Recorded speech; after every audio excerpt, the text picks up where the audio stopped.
In the ruins of ancient Mesopotamia, archaeologists uncovered the remnants of a civilization that, for centuries, dominated the known world, yet was almost forgotten by history. One of the greatest libraries of the ancient world, carved stone reliefs depicting brutal conquests, and vast palaces buried beneath the sands all pointed to a single name: Assyria. Who were the Assyrians? How did a small trading city on the banks of the Tigris River rise to become the world's first true military superpower? And what caused the collapse of this empire that once stretched from the Persian Gulf to the Mediterranean Sea? This is the story of the Assyrian Empire. Long before it became an empire known for its military might and administrative innovations, Assyria began as a modest city-state. Its name came from the city of Ashur, nestled on the west bank of the Tigris River in what is now northern Iraq. The city of Ashur gave rise to a people and a political entity that would eventually dominate large parts of the ancient Near East. But in its earliest days, Assyria was neither dominant nor widely known. It was one of many competing urban centers in the region of northern Mesopotamia.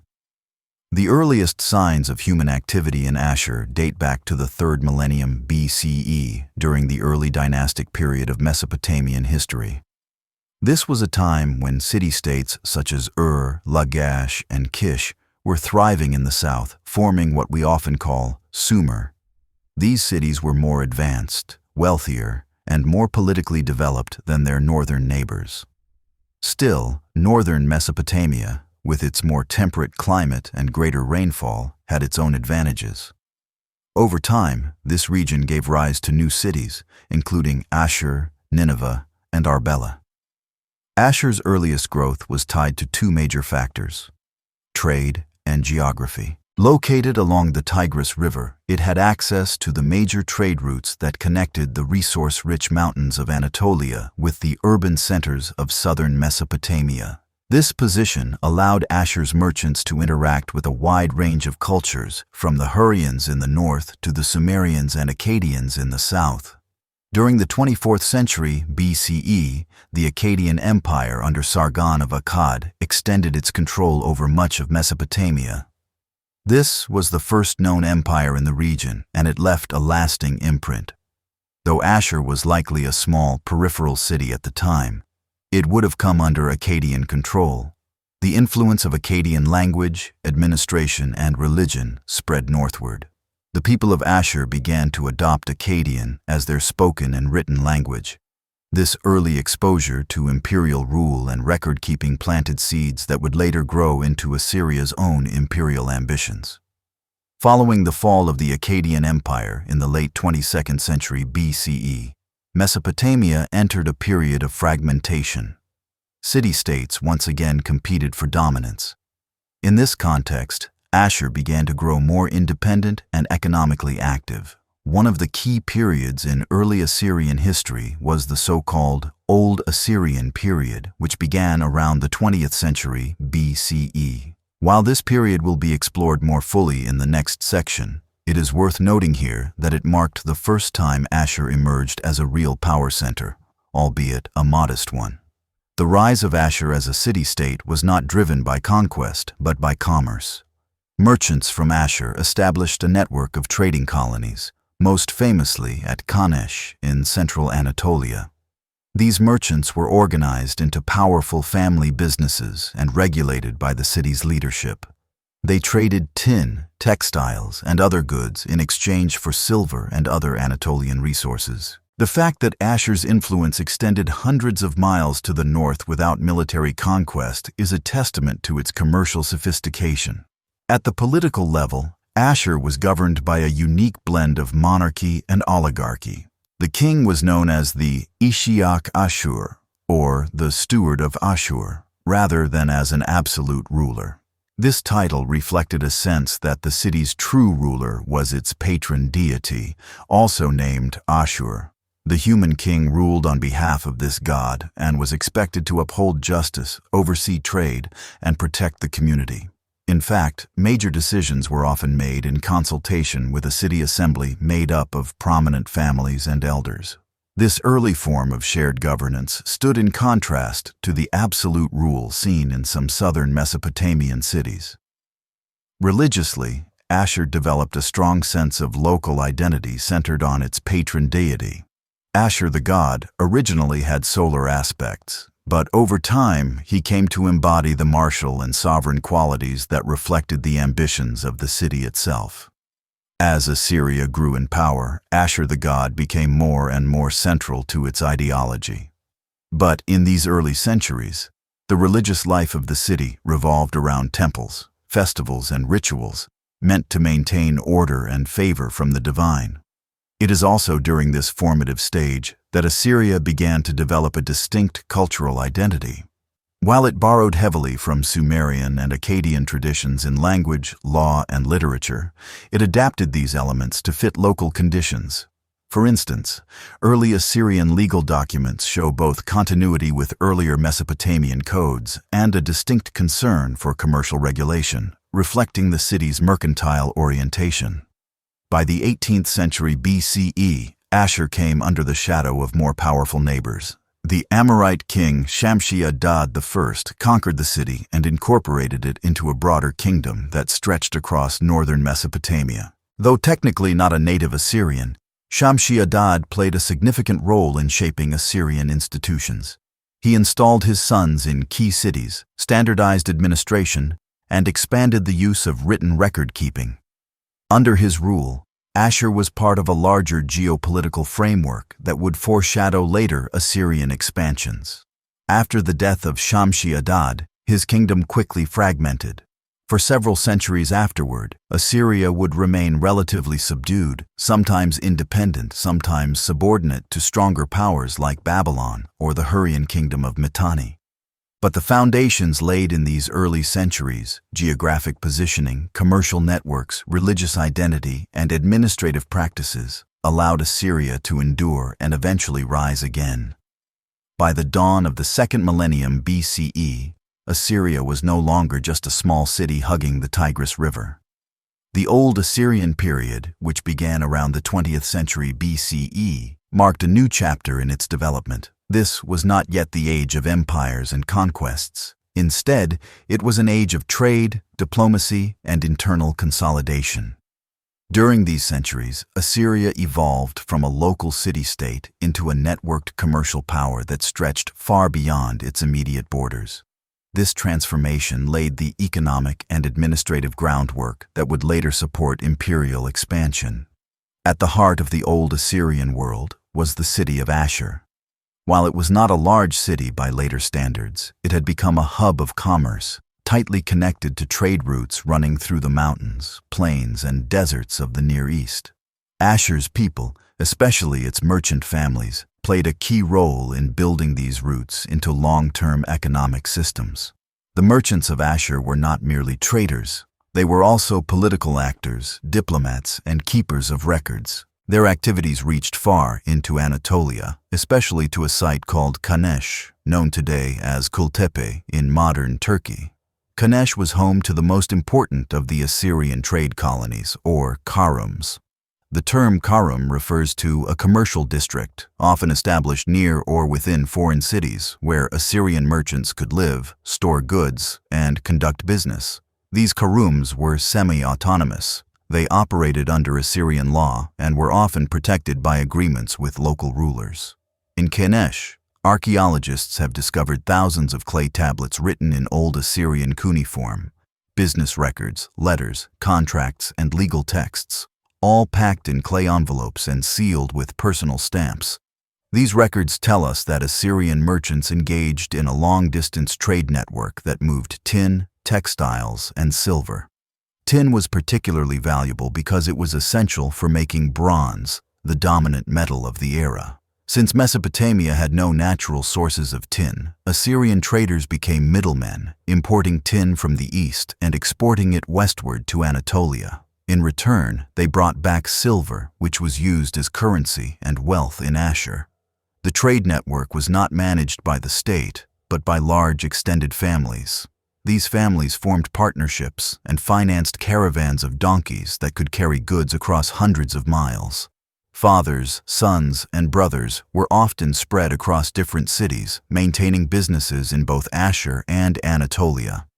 Communication between them relied on clay tablets sent along the trade routes. Some of these letters even included complaints about poor quality textiles, delayed payments, or risky political conditions along the road, showing a world that feels surprisingly modern in its concerns. Although the state did not control trade, it did regulate it. The kings of Ashur, still titled as stewards of the god Ashur, set laws governing commerce and taxes. They worked closely with the merchant class and relied on them for revenue and influence. In return, these kings offered legal protection, oversight of weights and measures, and sometimes even diplomatic support when local Anatolian rulers caused problems for Assyrian merchants. One of the earliest well-documented rulers of this period was Areshum I, who reigned sometime in the early 20th century BCE. He is known for commissioning the construction of temples and for instituting regulations on commercial activities. Under his rule, trade flourished, and Ashur continued to grow in wealth and importance. Later kings, such as Icunum and Sargon I, also contributed to Ashur's development by maintaining these networks and keeping peace with neighboring city-states. But it was during the reign of Shamshi-Adad, the first in the 18th century BCE, that Assyria made its first real attempt at regional domination. While technically part of the Old Assyrian period, Shamshi-Adad's rule marked a temporary shift from trade-based influence to military and political expansion. Originally from the northwestern region near Mari, Shamshi-Adad seized control of Ashur and declared himself king. From there, he launched campaigns that extended his rule across much of northern Mesopotamia. Shamshi-Adad I established a broader kingdom that included cities such as Ekalatum, Nineveh, and Mari. He placed his sons in charge of key territories, most famously Yazma-Adu in Mari, and built a centralized administration that used written communication to manage regional affairs. His system of governance used tablets to keep records of grain, livestock, labor, and taxation. The infrastructure of bureaucracy and coordination he implemented foreshadowed later Assyrian imperial systems. Despite his success, Shamshi-Adad's kingdom was not long-lived. After his death, his sons were unable to hold the territory together. Within a generation, his political structure collapsed under pressure from rivals such as Hammurabi of Babylon and Zimri-Lim of Mari. Assyria returned to a more modest position in the region, though it retained much of the administrative knowledge and commercial strength it had gained. The influence of Assyria during the Old Assyrian period is sometimes overlooked because it was not marked by large-scale wars or territorial conquests. But this was a time of profound cultural and economic development. The use of written contracts, standardized legal forms, and private family archives suggests a society with a strong sense of law and order. The mobility of its merchants, combined with the long-term maintenance of trade colonies, shows a culture capable of strategic thinking and cross-cultural engagement. What also stands out is the pragmatic nature of Assyrian society during this time. Rather than relying on brute force, early Assyrians relied on negotiation, commerce, and alliances. Their interactions with Anatolian city-states required them to adapt, compromise, and communicate effectively. They built a reputation for consistency and fairness, qualities that helped them maintain access to valuable trade routes over generations. Religion continued to play a central role. The god Ashur remained the patron deity of the city, and kings continued to act as his earthly representatives. However, during this period, the religious dimension of kingship was closely tied to prosperity and justice, rather than conquest or expansion. Kings were expected to uphold the laws, protect merchants, and maintain temples. By the end of the Old Assyrian period, around the 17th century BCE, political instability in Mesopotamia and Anatolia disrupted long-standing trade patterns. The rise of powerful kingdoms such as Babylon to the south and the Hurrian kingdom of Mitanni to the northwest began to overshadow Assyria. Nevertheless, the institutions and cultural values developed during this time endured. The commercial habits, legal traditions, and administrative practices of the Old Assyrian period would resurface centuries later during Assyria's imperial phase. Following the commercial expansion and early political ambition of the Old Assyrian period, the city of Ashur entered a long and difficult phase. From approximately the 17th century BCE to the mid-14th century BCE, Assyria experienced a steep decline in influence and autonomy. Surrounded by rising regional powers, its independence was gradually eroded. This was not a time of glory or conquest, but rather one of survival, adaptation, and quiet endurance. The causes of this downturn were both internal and external. Internally, Assyria had become politically unstable following the collapse of the short-lived kingdom established by Shamshi-Adad I. His death left a power vacuum that his successors could not effectively fill. The cities he had controlled quickly broke away or were conquered by more powerful neighbors.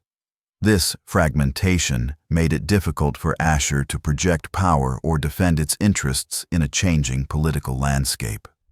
Externally, two significant forces began to shape the region: the rise of Babylon in the south and the emergence of the Hurrian kingdom of Mitanni in the northwest.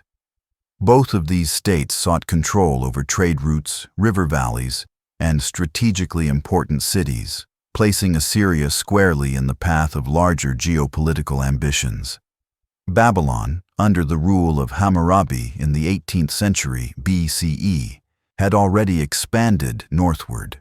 After the fall of Shamshi-Adad's kingdom, Hammurabi absorbed parts of central Mesopotamia and temporarily extended his influence toward the Tigris region. However, Babylonian control over Assyria remained limited and did not last beyond his reign. It would take more than a century for Babylon to again become a dominant threat. In contrast, the threat from the northwest proved more enduring. The Hurrians, a culturally distinct people from the Zagros and Armenian highlands, had been growing in power and organization. By the middle of the 16th century BCE, they had formed the Kingdom of Mitanni. This state rapidly expanded across northern Mesopotamia and Syria, pushing into regions once linked to Assyria through trade or loose political influence. The Mitanni court developed a refined culture, adopted elements of Mesopotamian religion, and relied on a warrior aristocracy that prized horse-drawn chariots, then the height of military technology. As Mitanni expanded, it absorbed key cities and trade routes that once connected Ashur to Anatolia and the Levant. Though Ashur itself may not have been directly annexed at first, it fell under the political and military shadow of Mitanni. Assyria, once an economic node of long-distance trade, was now largely landlocked between powerful neighbors. It retained its urban structure and religious institutions, but its merchants lost access to distant markets, and its kings lost the freedom to pursue independent policy. This period is sometimes referred to as Assyria's Dark Age, not because of complete collapse, but due to the relative silence in the historical record. Fewer texts survive from this time, and Assyrian inscriptions become scarce. What we do know comes mainly from references in foreign archives, especially those of Babylon, Mitanni, and Egypt. These sources reveal that Ashur continued to exist as a city with local governance and a religious life centered on its patron deity, Ashur. However, it functioned under the authority, or at least the influence, of larger powers. While this subordination may seem like a setback, it had long-term consequences that ultimately benefited Assyria. Under Mitanni oversight, Assyria was not destroyed or dismantled. Its administrative systems continued to function, its temples remained active, and its local elites retained some control over civic affairs. In a way, this allowed Assyrian institutions to survive and even mature while avoiding the pressures of overreach or war. When the time came for Assyria to reassert itself, it would do so with a stronger internal foundation. Moreover, the Hurrian and Babylonian presence influenced Assyrian culture. Assyrian scribes continued to copy and adapt Babylonian legal codes, literature, and administrative formats. At the same time, contact with the Hurrians exposed Assyria to new military technologies, artistic styles, and diplomatic practices. In later centuries, the Assyrian army would become famous for its use of chariots, siegecraft, and disciplined infantry, developments that have roots in the innovations introduced during this period of foreign dominance. By the 15th century BCE, the international system of the ancient Near East had evolved into a competitive network of great powers. These included Egypt, Babylon, Mitanni, and the Hittites. Each of these states maintained diplomatic relations, exchanged royal correspondence, and occasionally fought wars for supremacy. Assyria, by contrast, remained on the margins of this system. It was not included in the royal correspondences preserved at Amarna in Egypt. It had no ambassadorial presence in the courts of Egypt or Hatti. It was, in effect, a regional minor player. However, change was on the horizon. During the 14th century BCE, the kingdom of Mitanni began to weaken. Internal strife, combined with pressure from the rising Hittite Empire under kings such as Tukulti-Ninurta I, eroded Mitanni's territorial control. At the same time, a new line of kings emerged in Ashur, beginning with Ashurbanipal I. These rulers took advantage of the shifting power dynamics to reassert Assyrian independence. Ashurbanipal I broke decisively with the era of subordination. He declared himself king of the universe and initiated a series of military campaigns that began to reclaim territory lost during the Mitanni period. He also engaged in diplomatic correspondence with Egypt, signaling that Assyria was ready to enter the club of great powers. His rise marks the beginning of the Middle Assyrian period, a phase of aggressive expansion, state-building, and cultural consolidation. In the 14th century BCE, after generations of foreign domination and regional obscurity, Assyria began to re-emerge as a political and military force. This revival marked the beginning of the Middle Assyrian period, a transformative era that saw Assyria evolve from a modest city-state into an ambitious regional kingdom. The key to this resurgence was a series of dynamic rulers, beginning with Ashur-banipal I, who recognized the opportunity presented by the decline of Mitanni and seized it to assert Assyrian independence and authority. Ashur-banipal I came to the throne in the mid-14th century BCE, likely around the year 1350. His reign marked a decisive break from the past. For the first time in many generations, the Assyrian king rejected the status of vassal and claimed sovereign authority. He no longer styled himself merely as a governor on behalf of the god Ashur. Instead, he adopted more assertive titles such as Great King and King of the Universe, titles previously reserved for rulers of the most powerful states in the Near East. This shift in political language was more than symbolic. Ashur-banipal launched military campaigns to reclaim territories that had once been part of the old Assyrian trade network. He confronted the weakening forces of Mitanni and began to push westward and southward, asserting Assyrian control over key trade routes and fertile lands. His most notable success was the defeat of a Mitanni-backed ruler in the city of Arafah, an important urban center in the eastern Tigris region. With this victory, Assyria gained both prestige and strategic depth. Ashur-banipal also demonstrated his ambitions on the diplomatic stage. He sent letters to the Egyptian pharaoh, part of the famous Amarna correspondence discovered centuries later. In one such letter, Ashur-banipal addressed the pharaoh as an equal, a bold move that reflected Assyria's rising status. Although the Egyptian court initially seemed surprised by Assyria's claim to great power, the very existence of this exchange shows that Assyria was re-entering the regional stage. Following Ashur-banipal's reign, his successors continued to build on the momentum. Kings such as Adad-nirari I and Shalmaneser I expanded the kingdom's borders further and established a firmer administrative structure. Adad-nirari I campaigned against what remained of Mitanni and succeeded in incorporating large portions of its former territory into the Assyrian state. He also pushed into the Zagros Mountains to the east, asserting dominance over local hill tribes and securing resource-rich areas. These military efforts were accompanied by administrative reforms. The Middle Assyrian kings began to create a more centralized and organized bureaucracy.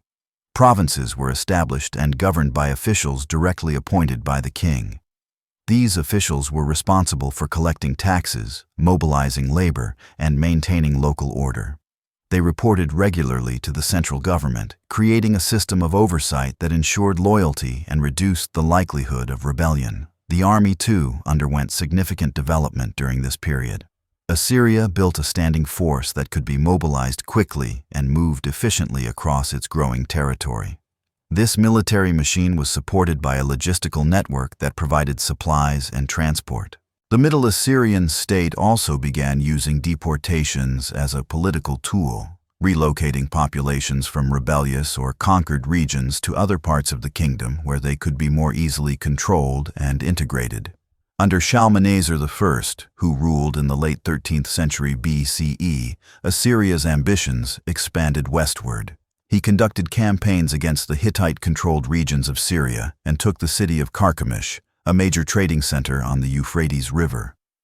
While he did not permanently hold these western lands, the campaigns demonstrated Assyria's growing confidence and capacity to project power far from its core. It was during this time that Assyria also began to refine its ideological framework. The king was increasingly portrayed as the earthly agent of the god Ashur, whose divine will justified expansion and conquest. This religious justification for empire would become a hallmark of later Assyrian propaganda. Temples were constructed and renovated, and royal inscriptions emphasized the king's role in restoring justice, punishing the wicked, and maintaining cosmic order. Tukulti-Ninurta I, the son of Shalmaneser I, took the Middle Assyrian state to new heights. His reign, which began in the early 12th century BCE, was marked by a series of dramatic military victories and a bold challenge to Babylonian power. In a series of campaigns, Tukulti-Ninurta defeated the Kassite rulers of Babylon and captured the city itself. He even took the statue of the god Marduk, a deeply symbolic act that humiliated the Babylonians and asserted Assyrian supremacy. For a brief period, Assyria controlled both northern and southern Mesopotamia, an extraordinary achievement. Tukulti-Ninurta declared himself King of Sumer and Akkad, a title that had long been associated with the rulers of Babylon. He also commissioned the construction of a new capital city, Tukulti-Ninurta, across the river from Ashur. This ambitious building project was meant to reflect his divine favor and political vision, though it was short-lived. Despite his military and administrative accomplishments, Tukulti-Ninurta's reign ended in turmoil.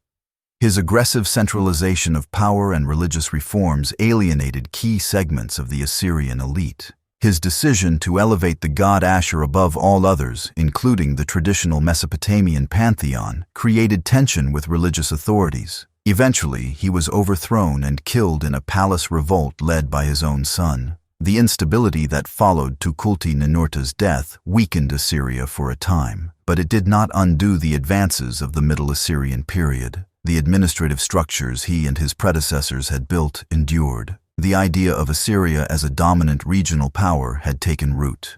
The army remained disciplined, and the provinces continued to function. Even in decline, the kingdom did not collapse entirely. Culturally, this period also saw important developments. Legal texts such as the Middle Assyrian laws were compiled during this time. These laws covered a wide range of issues, including family matters, property rights, and punishments for various crimes.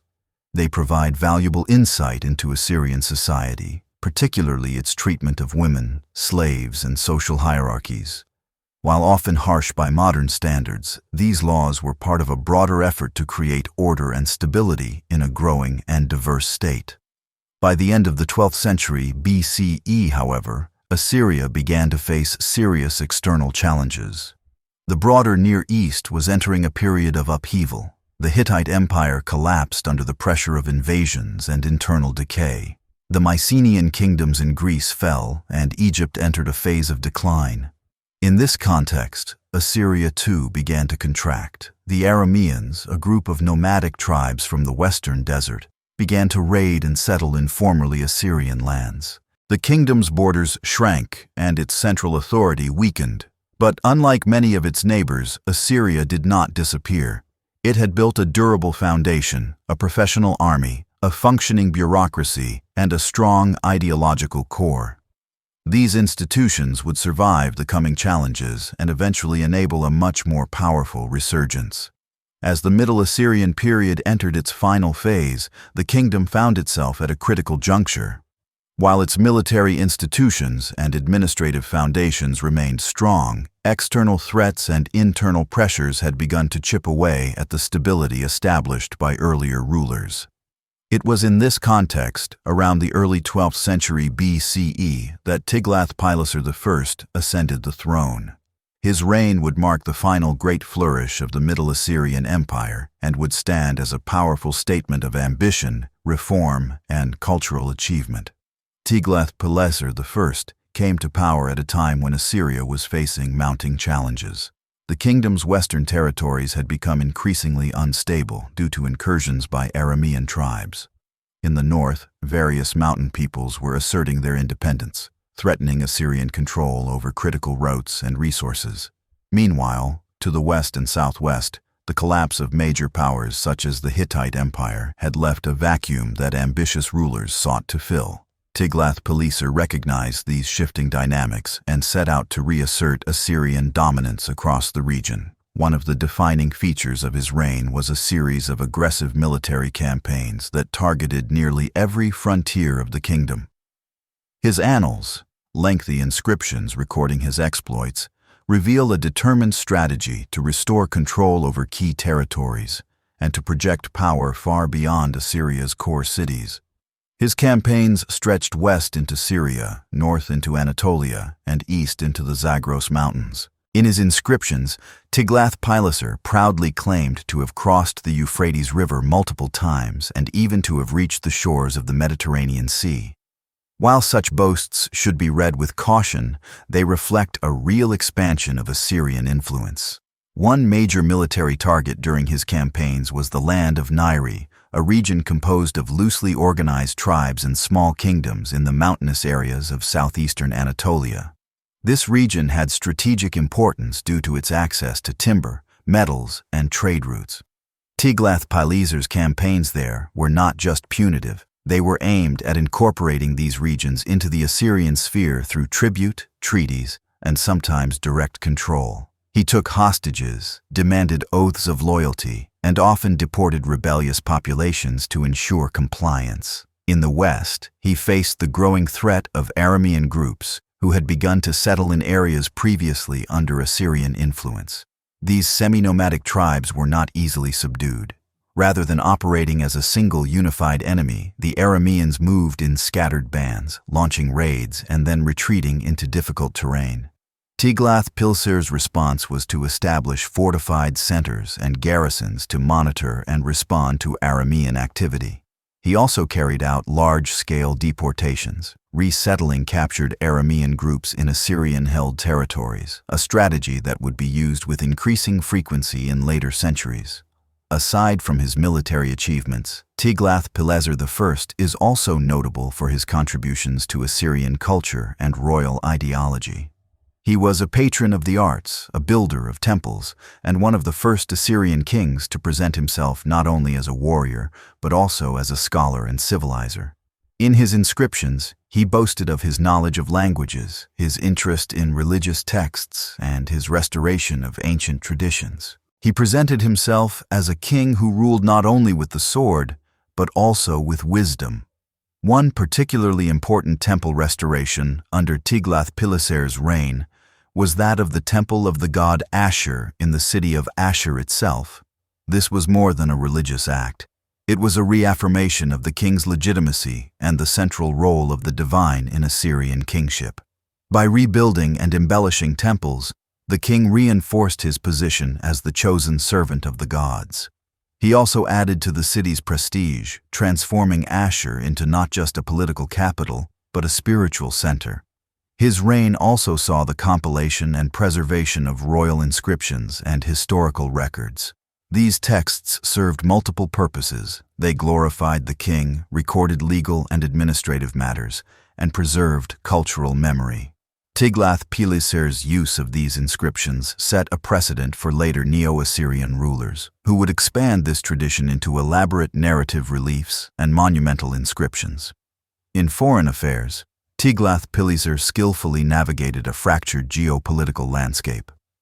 With the Hittite Empire in ruins, the Levant was a patchwork of city-states and local powers. Rather than attempting to annex these regions outright, Tiglath-Pileser imposed tribute, demanded loyalty, and sought to control trade routes. This flexible approach allowed Assyria to extend its influence without overextending its resources. His interactions with the city of Byblos and other Phoenician ports opened channels of exchange that brought cedar wood, luxury goods, and naval knowledge into Assyrian hands. Domestically, Tiglath-Pileser implemented measures to stabilize the economy and consolidate central authority. He reasserted control over the provincial governors, increased taxation efficiency, and regulated the flow of goods.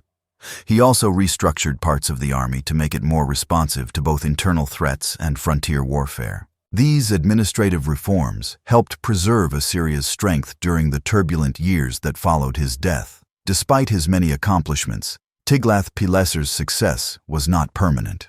After his reign, which lasted for approximately 4 decades, Assyria once again began to weaken. Successors struggled to maintain the vast network of tribute-paying regions and to fend off renewed Aramean pressure. The ambitious expansions of Tiglath-Pileser had extended Assyria's reach, but also revealed its limits. The infrastructure and systems he built endured, but they required constant maintenance and military enforcement, burdens that later kings were not always able to carry. Even so, Tiglath-Pileser I's legacy was long-lasting. He had demonstrated that Assyria could be more than just a regional kingdom. He had shown that it could influence distant lands, shape international politics, and cultivate a distinctive cultural identity. His reign became a model for future kings, particularly during the Neo-Assyrian period, when many of his ideas and strategies would be revived on a grander scale. His emphasis on royal legitimacy, divine favor, and historical continuity helped shape the ideology of kingship that defined Assyrian imperial culture for centuries. His military campaigns opened pathways and relationships that would later be exploited during the full rise of the empire, and his contributions to Assyrian art, language, and architecture enriched the civilization's identity. Following the ambitious reign of Tiglath-Pileser I, the Assyrian kingdom entered a prolonged period of difficulty and contraction. While the foundations of the Middle Assyrian state remained intact, its reach was diminished and its dominance severely challenged.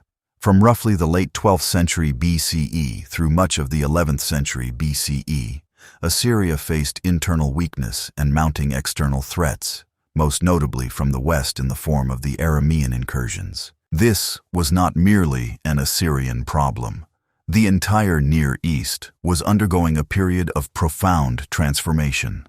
Many once powerful states collapsed or retreated.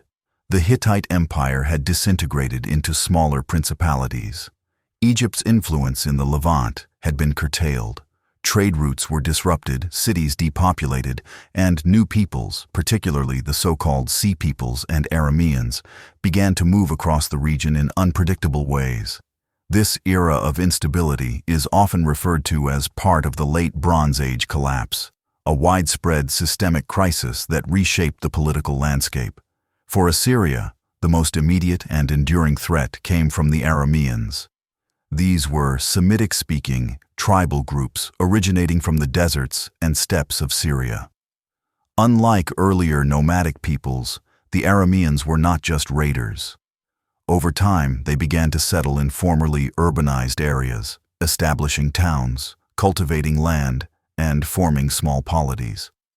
Their movements were fluid and decentralized, which made them difficult for the more rigid Assyrian state to counter through conventional warfare.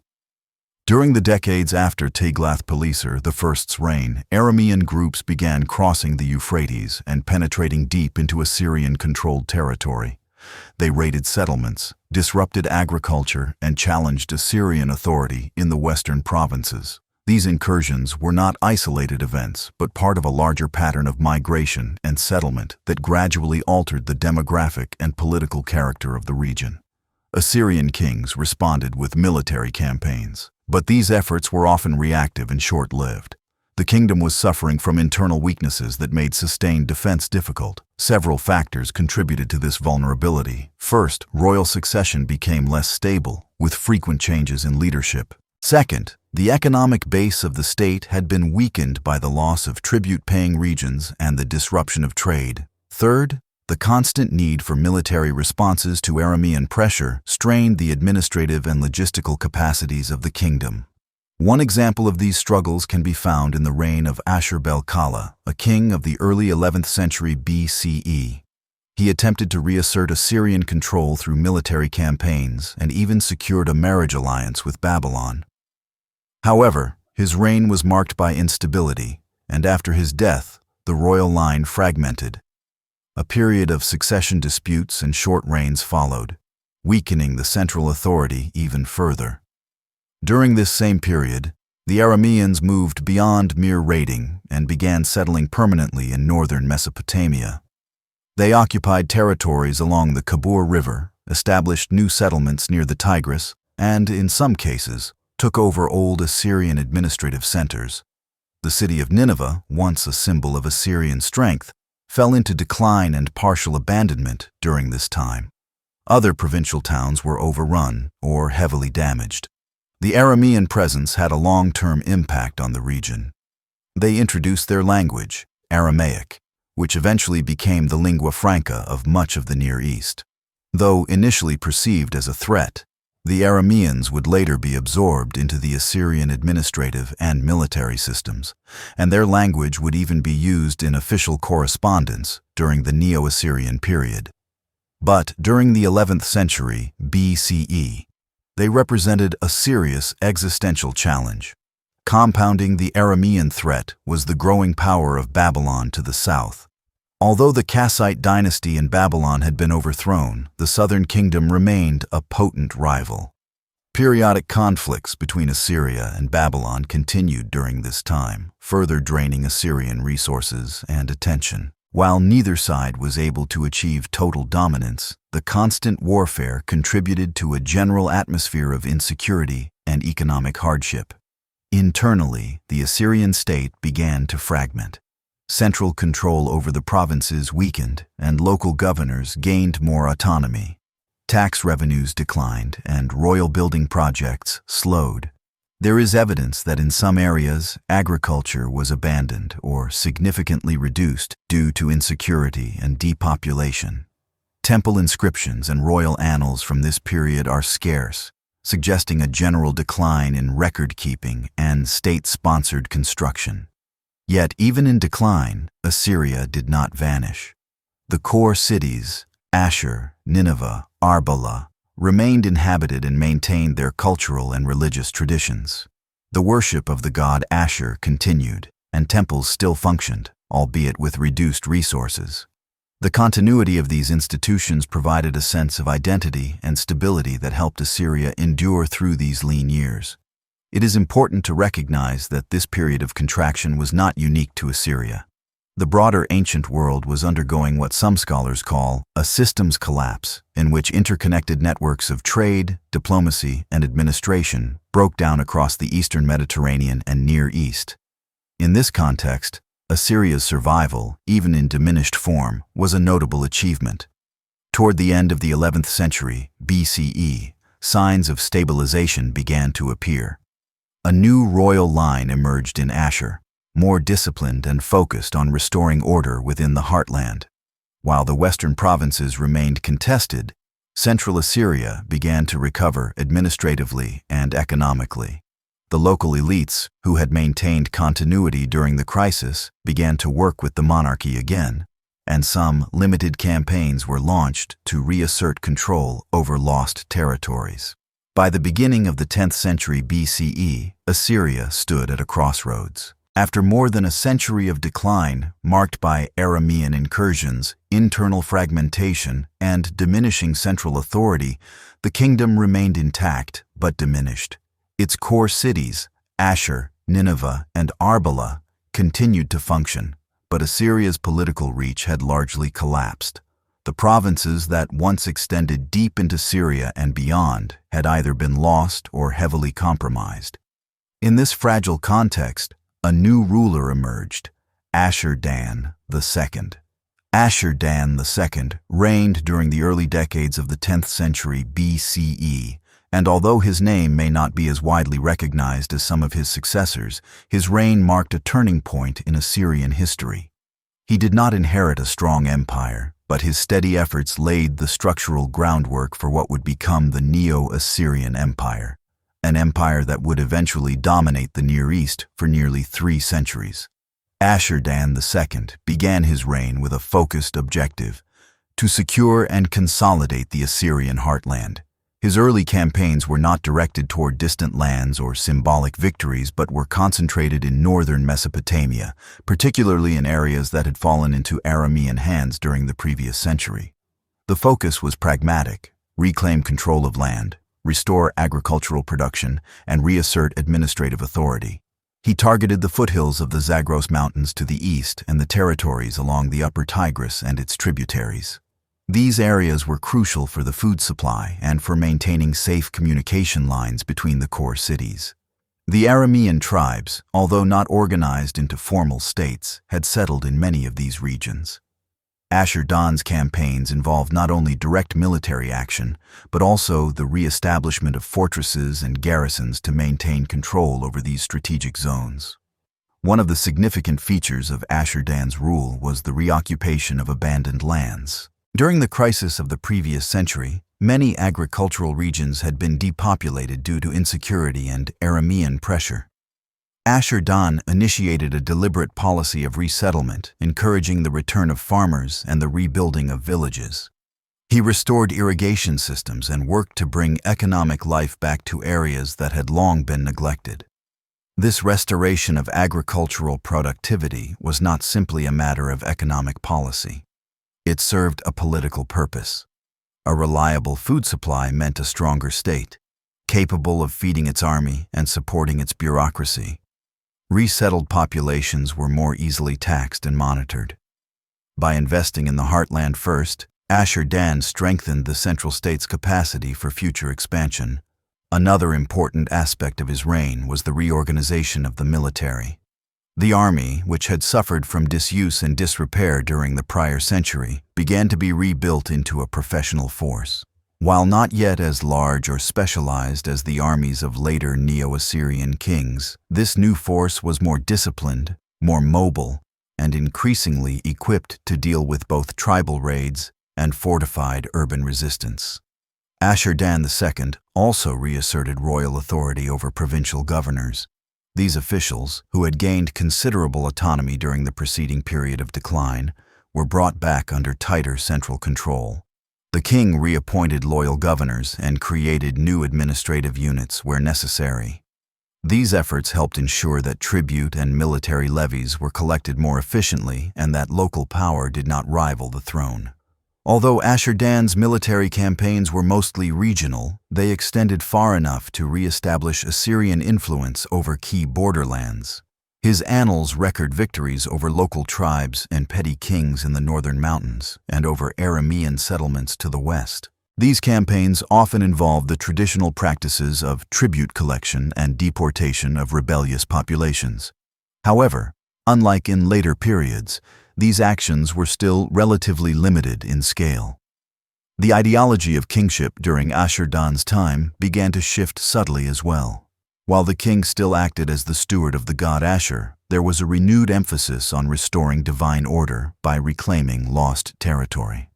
This concept, that the king's legitimacy rested on his ability to maintain and restore the territorial and ritual integrity of Assyria, would become central in later Neo-Assyrian ideology.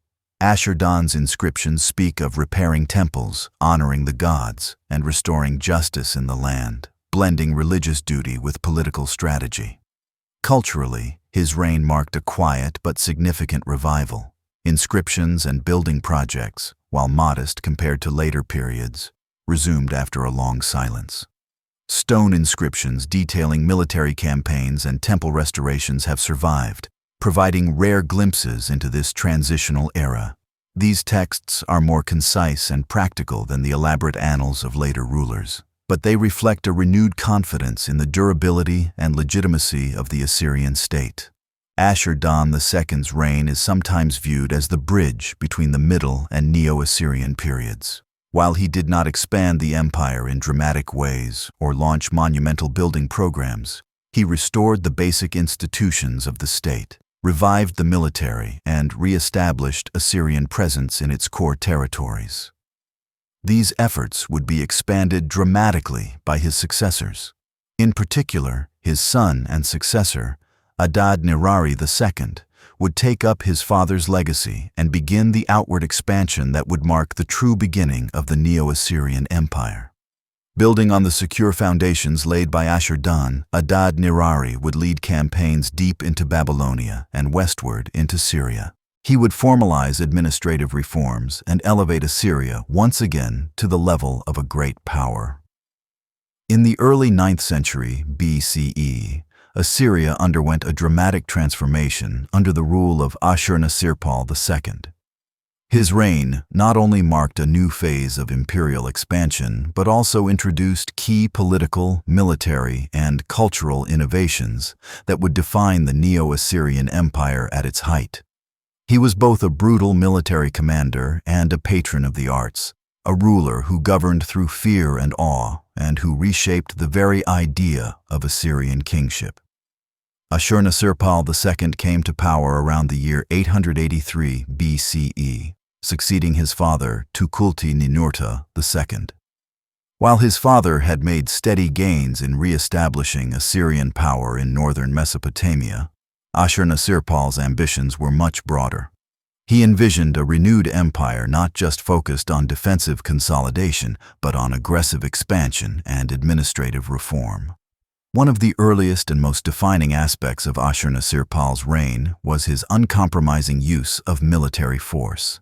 From the beginning, he launched a series of campaigns aimed at extending Assyrian control westward into Syria, northward into the mountainous regions of Anatolia, and eastward into the Zagros Mountains. These were not simply border skirmishes or opportunistic raids. They were systematic efforts to bring entire regions under Assyrian dominance through a mixture of overwhelming violence, strategic terror, and administrative integration. His campaigns against the tribes of the Zagros Mountains and the city-states of the Levant demonstrated both his military prowess and his ruthless policy toward resistance.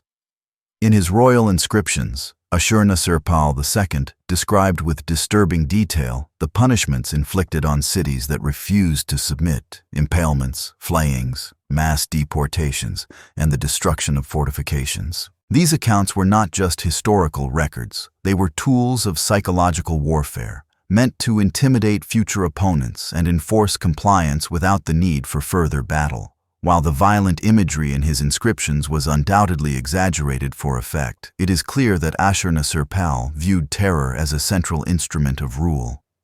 Unlike earlier kings who emphasized justice or divine stewardship, Ashurnasirpal presented himself as an unstoppable force, appointed by the god Ashur to crush rebellion and extend divine order across the known world. But his ambitions were not limited to conquest alone. He was also deeply concerned with the consolidation and administration of the territories he conquered. Ashurnasirpal implemented one of the earliest and most effective systems of provincial governance in Assyrian history. Conquered lands were divided into provinces, each overseen by an Assyrian governor appointed by the king. These governors were responsible for tax collection, maintaining local order, and supplying troops when required. Their loyalty was ensured through direct reporting to the central palace and frequent inspections. To further bind the empire together, Ashurnasirpal made strategic use of mass deportation. Entire populations from rebellious or strategically important regions were forcibly relocated to different parts of the empire. This policy served multiple purposes. It weakened the resistance potential of newly conquered territories, provided labor for state projects, and mixed different ethnic groups to reduce local cohesion. While this practice may seem harsh, It became one of the defining strategies of Assyrian imperial policy and was used extensively by later kings. In addition to military and administrative reforms, Ashurnasirpal was a prolific builder. One of his most enduring legacies was the construction of a new capital city at Kalhu, known today as Nimrud. Situated on the Tigris River, Kalhu was chosen for its strategic location and its potential for development. Within just a few years, Ashurnasirpal transformed it into one of the most important cities of the empire.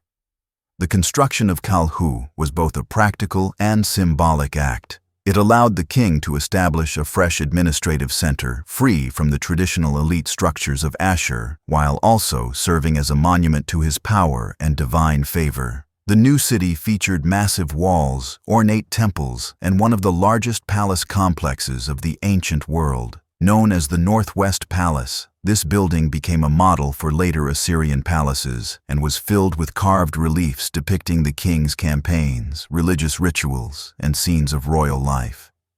These reliefs, carved in fine detail on stone slabs, represented a new form of political messaging. They combined text and image to present the king as a warrior, hunter, builder, and divine agent. In one panel, Ashurnasirpal is shown pouring a libation over the bodies of fallen enemies. In another, he is leading a lion hunt, demonstrating both courage and control over chaos. These images were not just decoration. They were ideological statements meant to impress visitors, intimidate enemies, and reinforce the legitimacy of the royal house. Religiously, Ashurnasirpal remained a devout servant of the god Ashur, but he also promoted other deities within the Assyrian pantheon, including Ishtar, Nabu, and Ninurta. He restored and expanded temples throughout the empire, and his inscriptions often credited the gods with granting him victory and favor.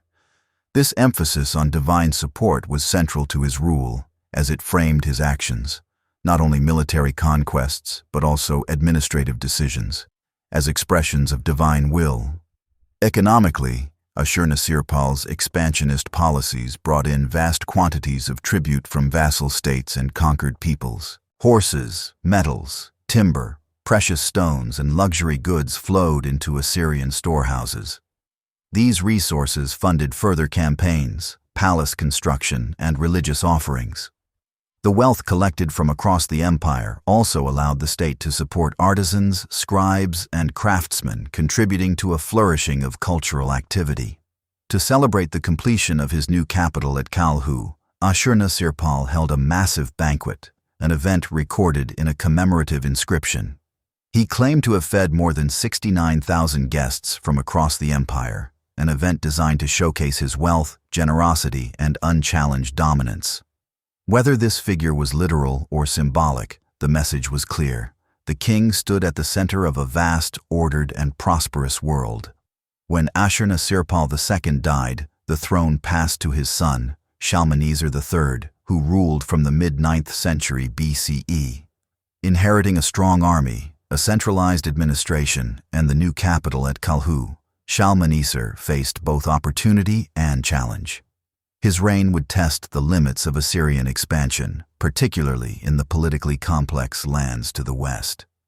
It was under Shalmaneser that Assyria encountered one of its most notable obstacles, a broad coalition of Levantine kings determined to halt Assyrian advance.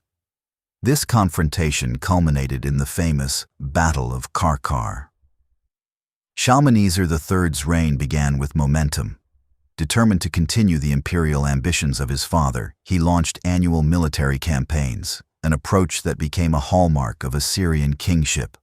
These expeditions served both military and economic purposes, asserting dominance, collecting tribute, and projecting the image of a king in perpetual motion.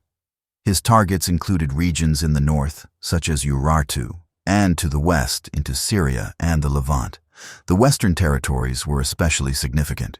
These lands, composed of wealthy and independent city-states such as Arpad, Damascus, and Hamath, offered valuable access to trade routes, timber, metals, and agricultural wealth.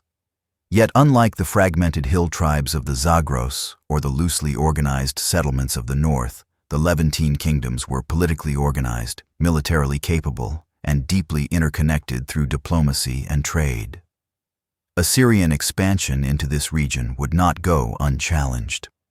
In the 6th year of his reign, Shalmaneser led a major campaign westward, reaching as far as the Orontes River in modern-day Syria. It was in this context that one of the most significant military engagements of the early Neo-Assyrian period occurred, the Battle of Karkar. The Battle of Karkar took place around the year 853 BCE. Shalmaneser's annals describe the confrontation in detail.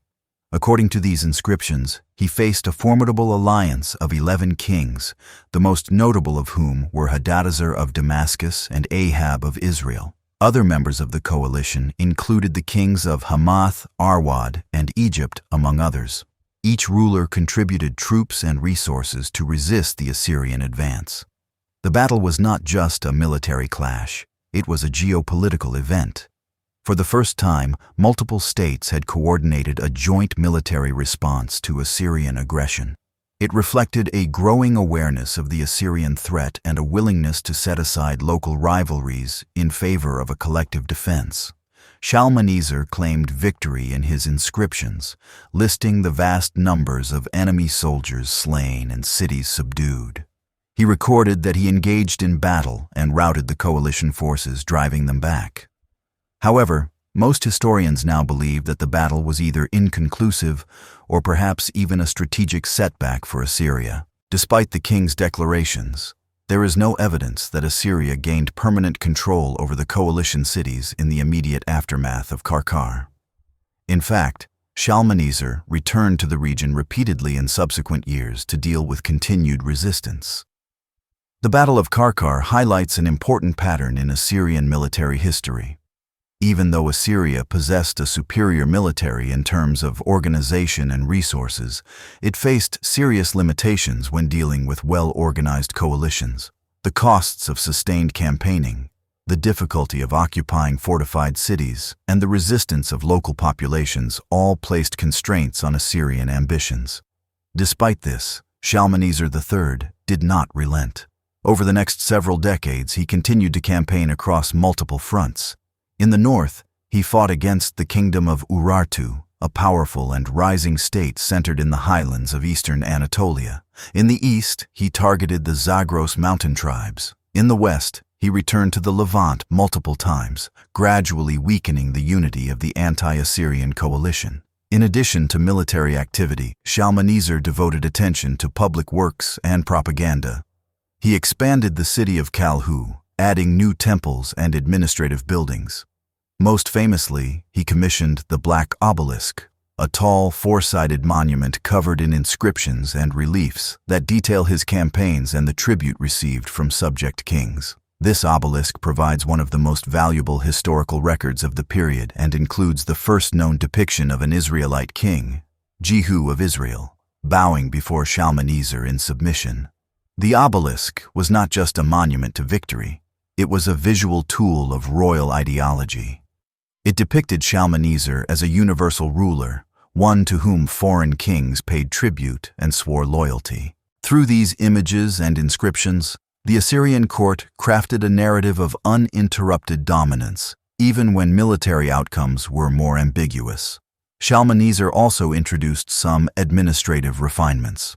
As the empire grew, so did the need for more efficient communication, taxation, and governance. He expanded the provincial system, established more direct control over newly conquered areas, and standardized the reporting mechanisms between governors and the central palace. These administrative practices allowed the empire to function more smoothly, even as its geographic scope widened. However, the latter part of his reign revealed the challenges of sustaining a vast imperial enterprise. As Shalmaneser aged, internal divisions within the royal court began to surface. His sons vied for power, and the central administration grew strained under the demands of constant warfare. In his final years, civil conflict broke out. A rebellion led by one of his sons, Shamshi-Adad V, erupted, and a prolonged struggle for succession destabilized the kingdom. Though Shalmaneser III had expanded Assyria's influence and conducted more campaigns than any previous king, His final years showed the limits of military expansion without corresponding internal cohesion. The civil war that followed his death would temporarily stall Assyria's westward advance and allow its enemies some breathing room. Nevertheless, the foundations laid by Shalmaneser would endure. His military campaigns, administrative reforms, and propaganda innovations shaped the next phase of Assyrian imperialism. His successors would learn from both his triumphs and his failures, adopting new strategies to manage conquest, enforce loyalty, and maintain stability. The death of Shalmaneser III, one of the most active military kings of the Neo-Assyrian period, did not usher in a time of peace or consolidation. Instead, it marked the beginning of a prolonged and turbulent era in Assyrian history. This period, stretching from the late 9th century BCE to the mid-8th century BCE, was characterized by internal weakness, dynastic instability, regional rebellions, and a loss of centralized control. Although not a collapse, it was a clear regression from the unified imperial ambition that had defined the earlier decades.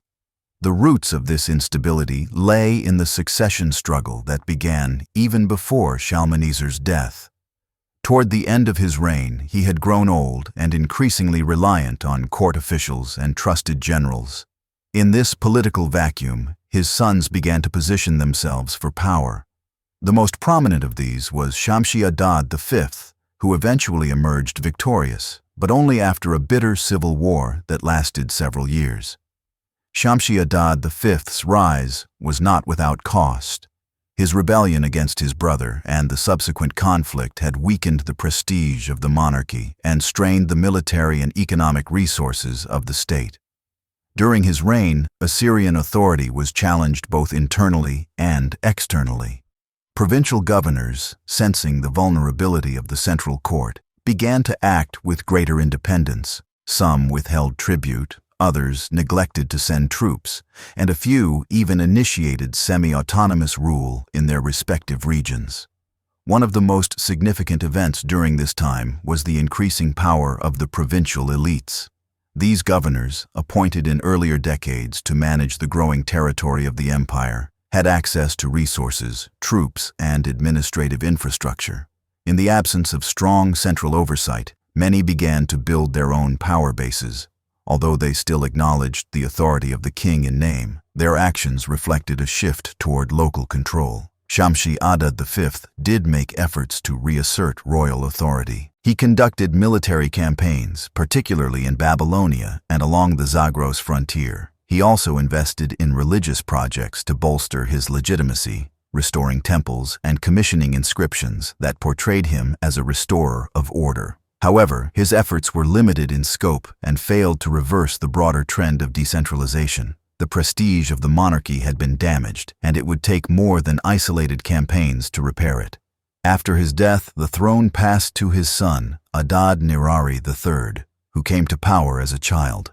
During the early years of his reign, the empire was effectively ruled by his mother, Queen Samuramat. Her role in governance has sparked considerable interest, especially because of the later Greek traditions that transformed her into the legendary Semiramis, a powerful and mythical queen who led military campaigns and ruled with wisdom and strength. While much of the Semiramis legend is embellished or fictionalized, there is historical evidence that Queen Samuramat wielded real political influence. Inscriptions from the period refer to her prominently, and her name appears alongside her sons in royal dedications, an unusual practice in Assyrian tradition. Her regency was marked by efforts to stabilize the kingdom, defend its frontiers, and maintain the symbolic power of the royal house. When Adad-nirari III eventually took full control, he embarked on a series of military campaigns aimed at restoring Assyrian influence. He targeted the Aramean states in Syria, campaigned against Damascus, and received tribute from Israel and other Levantine kingdoms. His most significant western campaign resulted in the temporary subjugation of Damascus, one of the key players in the anti-Assyrian coalitions of earlier decades. Despite these military efforts, the gains were short-lived. The central problem remained. The king's authority at home was weak, and the provincial governors continued to grow in influence. Following Adad-nirari's death, A succession of relatively short and ineffective reigns further eroded centralized control. Kings such as Shalmaneser IV, Ashur-dan III, and Ashur-dan V struggled to contain rebellions and enforce loyalty. One of the clearest signs of Assyria's weakness during this period was the increasing boldness of surrounding states. In the west, the Aramean and Neo-Hittite states regained independence. In the east, the Medes and Persians began to consolidate tribal power in the Iranian plateau. To the south, Babylonia operated with considerable autonomy and engaged in its own diplomatic initiatives. Even in regions once securely under Assyrian control, local leaders acted without fear of swift retaliation. Domestically, the palace bureaucracy became increasingly corrupt and inefficient.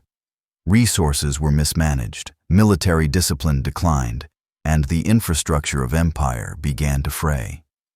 Temples and public buildings were neglected, and few large-scale construction projects were undertaken. The scribal tradition, so important for recording the deeds of previous kings, nearly disappeared during this time, leaving a gap in the historical record. Despite these challenges, the Assyrian state did not disintegrate completely. The core territories remained under royal control, and the memory of past power still held weight. The administrative system, although weakened, continued to function at a basic level. Tribute still flowed to the capital, even if irregularly, and the army, though diminished, was not defeated. This partial continuity is what allowed Assyria to survive the long interregnum and eventually recover. The turning point came in the middle of the 8th century BCE with the accession of Tiglath-Pileser III. Rising from the ranks of the military or provincial elite, his exact origins remain debated. Tiglath-Pileser seized the throne during a period of acute crisis. Unlike his immediate predecessors, he possessed the vision, energy, and ruthlessness needed to rebuild the empire. He began a series of military, administrative, and social reforms that would transform the Assyrian state and usher in its most powerful phase. By the mid-8th century BCE, Assyria stood at a crossroads. The previous century had seen internal decline, weakening royal authority, and the rise of powerful regional officials. The empire's foundations still held, but only just. Into this moment of disarray stepped a ruler who would redefine what it meant to govern an empire in the ancient world, Tiglath-Pileser III. His reign marked a decisive turning point in Assyrian history. Through sweeping military, administrative, and political reforms, he not only rescued the empire from fragmentation, but launched it into a new phase of unprecedented control, efficiency, and expansion. Tiglath-Pileser III came to power around the year 745 BCE, most likely through a coup. While some sources refer to him as a usurper, his legitimacy was quickly solidified by military success and institutional reform. His original name may have been Pulu, and Babylonian records later mention a king by that name. Upon seizing the Assyrian throne, he adopted the traditional royal name Tiglath-Pileser, invoking the legacy of Tiglath-Pileser I, the warrior king of the earlier Middle Assyrian era. This act was more than symbolic. It was a declaration of intent to restore and surpass the empire's former glory. The first years of his reign were focused on restoring central authority. Tiglath-Pileser moved swiftly to dismantle the power of semi-independent governors who had acted as regional lords during the previous century. Rather than simply replace them, he restructured the very system that had allowed such autonomy to flourish. He divided larger provinces into smaller administrative units, each governed by a royal appointee loyal directly to the king. This not only reduced the power of individual officials, but also increased the efficiency of communication and taxation. Tiglath-Pileser also established a regular and professional standing army, something earlier Assyrian rulers had not fully institutionalized. While previous armies had been drawn from provincial levies and conscripted peasants, Tiglath-Pileser's forces included full-time soldiers, many of whom were housed and trained in military colonies. These soldiers were better equipped, more mobile, and capable of rapid deployment across long distances. His innovations in military logistics, particularly in road building and supply management, allowed him to conduct campaigns year after year without exhausting the state. One of the most notable features of Tiglath-Pileser's military strategy was his systematic use of mass deportations. While earlier kings had relocated rebellious populations on occasion, Tiglath-Pileser made this policy a core part of imperial control. Entire communities were moved from one part of the empire to another, often replacing each other. This served multiple purposes. It broke up local resistance networks, punished disloyalty, filled underpopulated regions with new labor, and ensured the loyalty of relocated peoples who now depended on the empire for survival. These policies were implemented with remarkable speed and success. Within a few years, Tiglath-Pileser had subdued troublesome areas in the Zagros Mountains, reasserted control over the eastern provinces, and launched successful campaigns against the Aramean and Neo-Hittite states of Syria. Many of these regions had operated with near-total independence before his reign. Now they were once again integrated into the empire, not just militarily, but bureaucratically and economically. One of the most significant Western campaigns of Tiglath-Pileser's reign was his intervention in the Kingdom of Israel and its surrounding states. In this region, a shifting network of alliances had long tried to balance power between Assyria, Egypt, and various Levantine kingdoms. Tiglath-Pileser's approach was direct and uncompromising. He attacked the city of Arpad after a lengthy siege, destroyed Hamath, and moved southward through the Levant. The Kingdom of Israel, which had previously resisted Assyrian interference, came under particular pressure. Some of its kings attempted to form alliances against Assyria, while others sought protection through submission and tribute. Tiglath-Pileser used both military force and political manipulation to turn these rivalries to his advantage. In some cases, he deposed local rulers and installed loyal vassals. In others, he annexed territory directly into new Assyrian provinces. These campaigns were carefully documented in royal inscriptions and monumental reliefs. In these records, Tiglath-Pileser described himself as the avenger of the gods, the punisher of the wicked, and the restorer of divine order. His victories were depicted not just as acts of conquest, but as cosmic necessities, proof that the god Ashur still ruled through his appointed king. His impact on Babylonia was also profound. The southern kingdom had often stood as a rival to Assyria, both culturally and politically.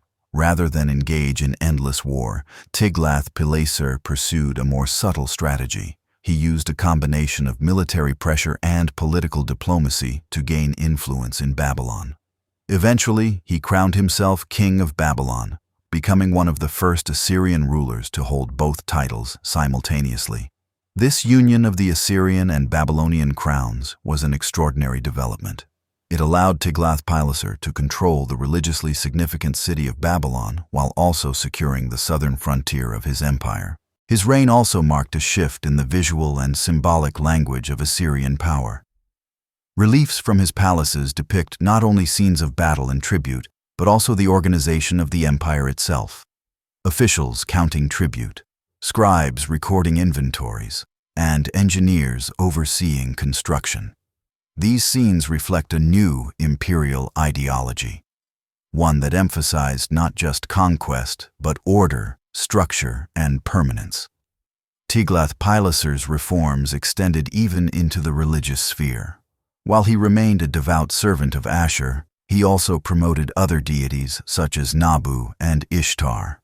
He restored temples and honored local gods in newly conquered regions, a policy that helped smooth the process of integration. By acknowledging regional religious traditions, he presented himself not merely as a conqueror, but as a universal king favored by many gods. The effect of his reign was transformative.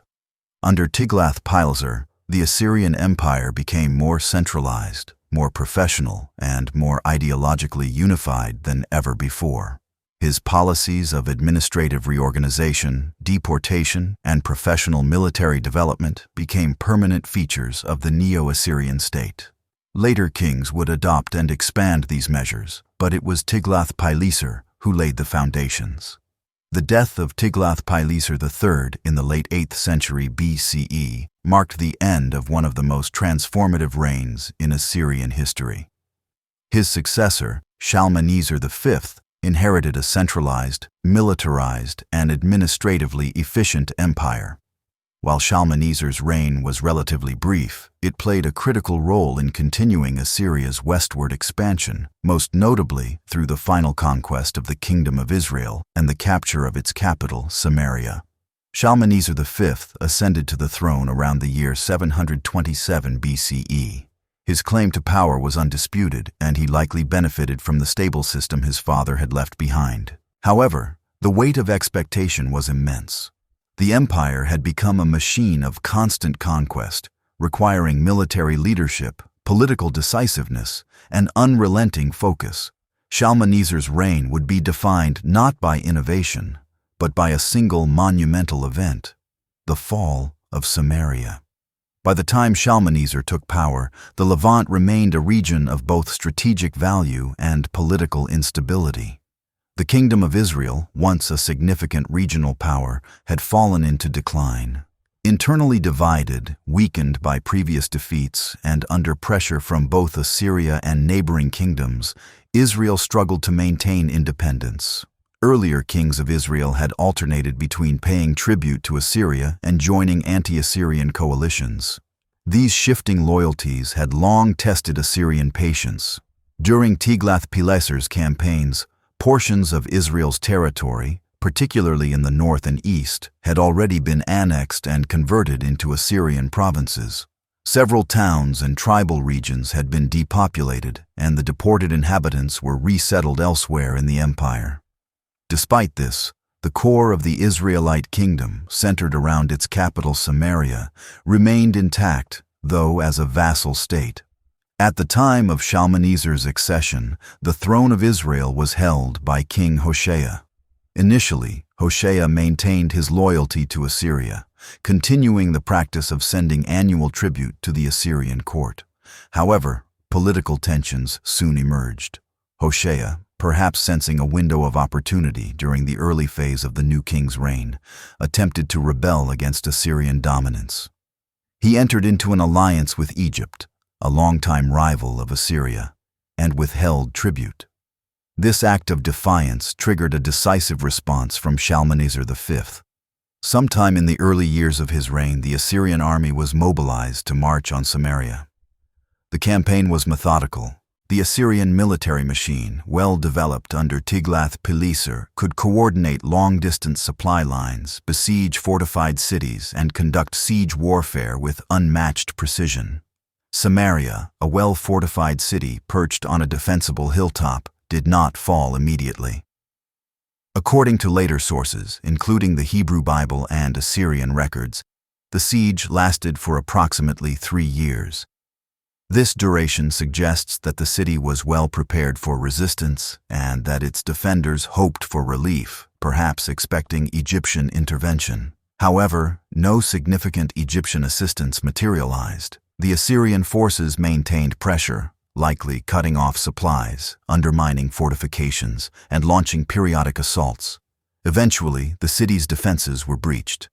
Samaria fell, and with it, the independent Kingdom of Israel came to an end. The exact details of the city's capture remain somewhat unclear due to the overlapping events at the Assyrian court. Shalmaneser V likely initiated and oversaw most of the siege, but he died before its final conclusion. His successor, Sargon II, would later claim credit for the conquest in his royal inscriptions. This has led historians to debate which king ultimately secured the victory. Nonetheless, it is generally agreed that Shalmaneser played the central role in the campaign and that the majority of the operation unfolded under his command. Following the fall of Samaria, the Assyrians implemented their typical policy of population transfer. Thousands of Israelites were deported from their homeland and resettled in distant provinces, including parts of Mesopotamia and Media. In their place, the Assyrians brought people from other regions into the former Israelite territory. This policy was designed to prevent further rebellion by breaking up ethnic and political cohesion. Over time, the distinct cultural identity of the northern kingdom's population was diluted, and the region became integrated into the broader administrative and social fabric of the Assyrian Empire. The loss of Samaria had lasting consequences, not only for the local population, but also for the political balance of the region. It signaled the complete collapse of one of the major Israelite kingdoms and allowed Assyria to tighten its grip on the Levant. The neighboring kingdom of Judah, though still independent at this point, took careful note of the consequences of rebellion and would adopt a more cautious approach in its dealings with Assyria in the years that followed. The Assyrian policy of deportation, so clearly applied in the case of Israel, became a defining feature of imperial management under Shalmaneser and his successors. Rather than simply annexing territory and enforcing tribute, the Assyrians reshaped the human geography of their empire. They used forced migration not only as punishment, but also as a method of strategic control, redistributing populations to meet labor needs, pacify restive areas, and repopulate devastated lands. Although Shalmaneser V's reign was short, his leadership during the siege of Samaria had far-reaching consequences. He maintained the aggressive posture of his father, ensured the continuity of Assyrian dominance in the West, and demonstrated the effectiveness of the empire's institutional systems. His reign, however, ended under mysterious circumstances. There are few details about his death, and no monumental inscriptions from his reign have survived to explain the transition. What is known is that his successor, Sargon II, did not come to the throne by direct hereditary succession. Whether Sargon usurped the throne or was appointed through palace politics remains uncertain. Nevertheless, his reign marked the beginning of a new royal dynasty and a reinvigorated phase of Assyrian expansion and consolidation. The death of Shalmaneser V marked the end of one line of Assyrian kings and the beginning of a new, ambitious era under a ruler who would leave a deep and lasting imprint on the empire. Sargon II, who ascended the throne around the year 722 BCE, was not the son of his predecessor. His sudden appearance in the royal records, coupled with his carefully chosen throne name, has led many scholars to conclude that his rise to power involved a palace coup or dynastic break.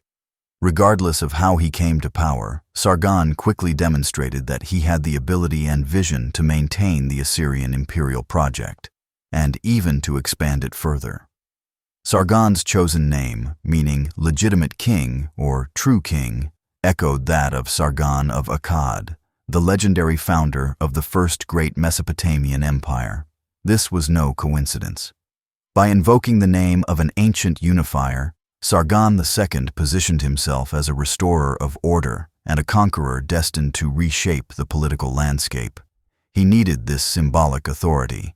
His claim to the throne may have been questioned, and he had to establish legitimacy through action. One of the first events of his reign was his assumption of credit for the fall of Samaria, a campaign most likely completed under Shalmaneser V. In his inscriptions, Sargon claimed to have captured Samaria and deported tens of thousands of its inhabitants.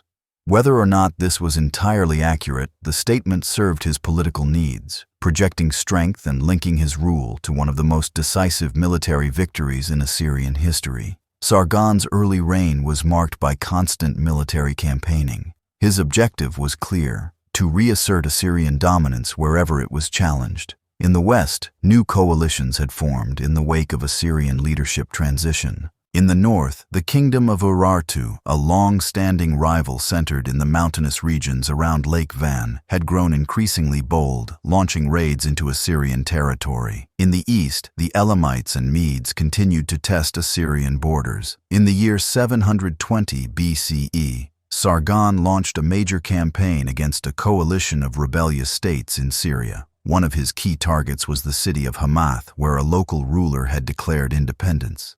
The Assyrian army crushed the rebellion, executed the ringleaders, and deported thousands of inhabitants. These actions were followed by the creation of new provinces, each overseen by royal appointees, in line with the administrative reforms of earlier kings.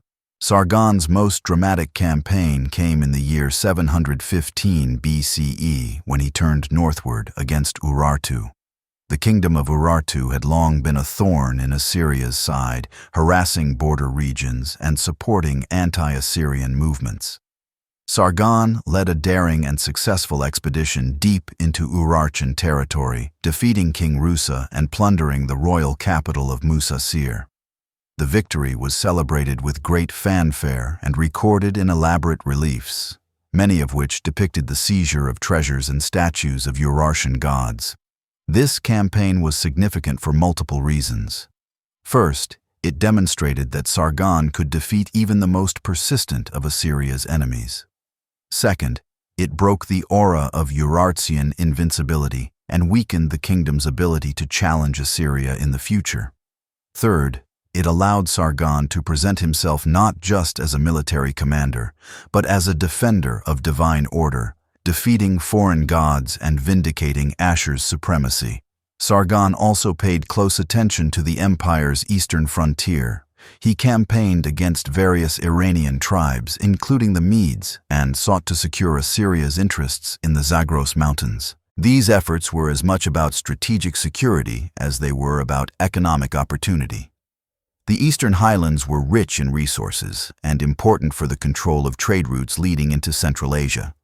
Despite his military campaigns, Sargon did not neglect the empire's internal organization. He continued the policies of Tiglath-Pileser III, particularly the division of the empire into tightly managed provinces. He expanded the use of deportation to move populations from unstable regions into areas where they could be more easily controlled and made productive. He also promoted economic development in newly settled areas, restoring irrigation systems and establishing administrative centers. One of Sargon's most lasting contributions to Assyrian history was the construction of a new capital city, Dur-Sharrukin, meaning Fortress of Sargon. Located northeast of Nineveh, the city was conceived as a symbol of his authority and divine favor. Construction began around the year 706 BCE and involved massive efforts from across the empire. Thousands of workers, craftsmen, and specialists were mobilized to build grand palaces, temples, and walls.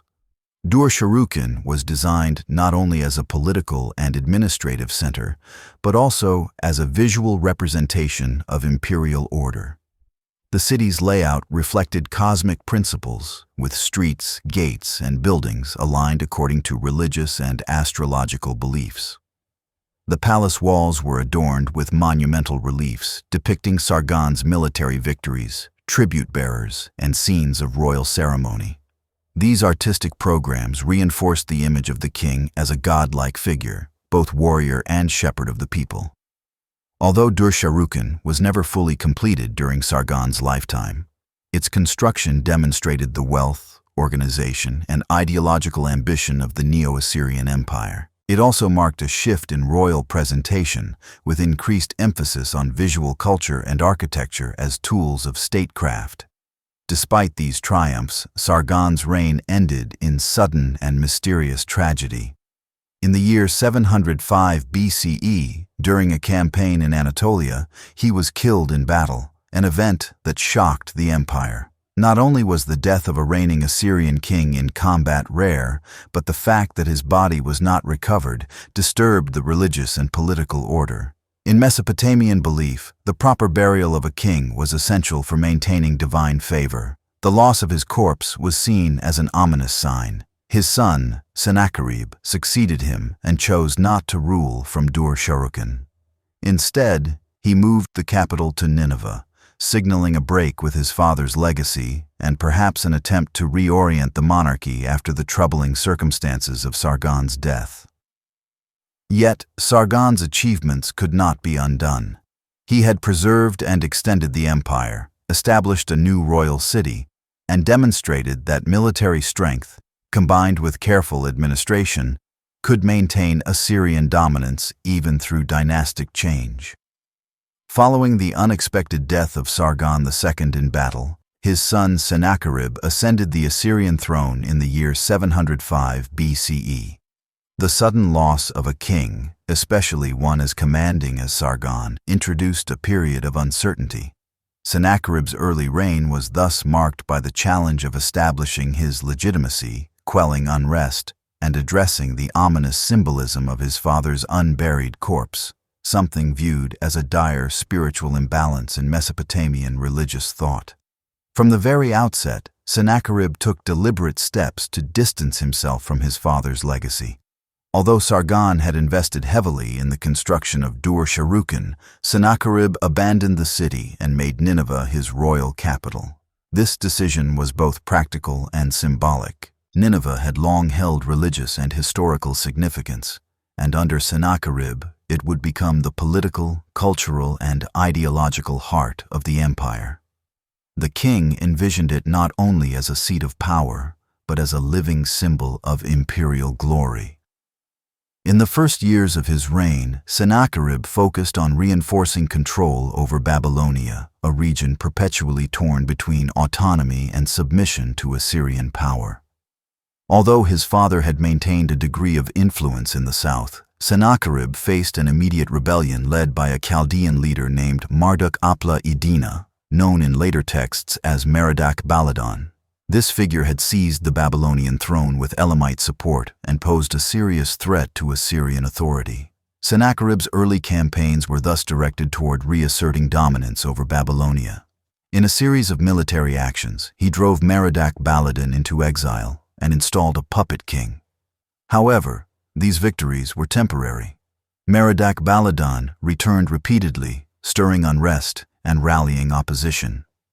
This ongoing Babylonian resistance would define much of Sennacherib's reign, consuming vast resources and provoking some of the most controversial decisions of his rule. Alongside these Babylonian campaigns, Sennacherib turned his attention westward toward the Levant.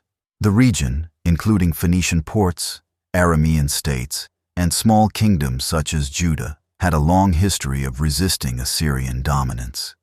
In the years following Sargon's death, many of these states interpreted the political transition in Assyria as an opportunity to revolt or withhold tribute. One of the most notable episodes of Sennacherib's western campaigns was his invasion of the kingdom of Judah, then ruled by King Hezekiah. The details of this conflict are among the most well-documented events of ancient Near Eastern history, recorded both in Assyrian royal inscriptions and in the Hebrew Bible. While the two sources present the events from very different perspectives, they together provide a rich and multi-layered view of this confrontation. The backdrop to the conflict began when Hezekiah, seeking to throw off the Assyrian yoke, entered into an anti-Assyrian alliance that may have included Egypt. He stopped paying tribute and fortified cities throughout Judah. This defiance did not go unnoticed. In response, Sennacherib launched a major military campaign into the southern Levant around the year 701 BCE. The campaign was swift and brutal. According to Sennacherib's own inscriptions, he captured more than 40 fortified towns in Judah and deported over 200,000 people, a figure likely exaggerated but indicative of large-scale action. Hezekiah's stronghold was the city of Jerusalem, which Sennacherib laid siege to. The Assyrian king boasted that he had Hezekiah like a caged bird within the walls of his city.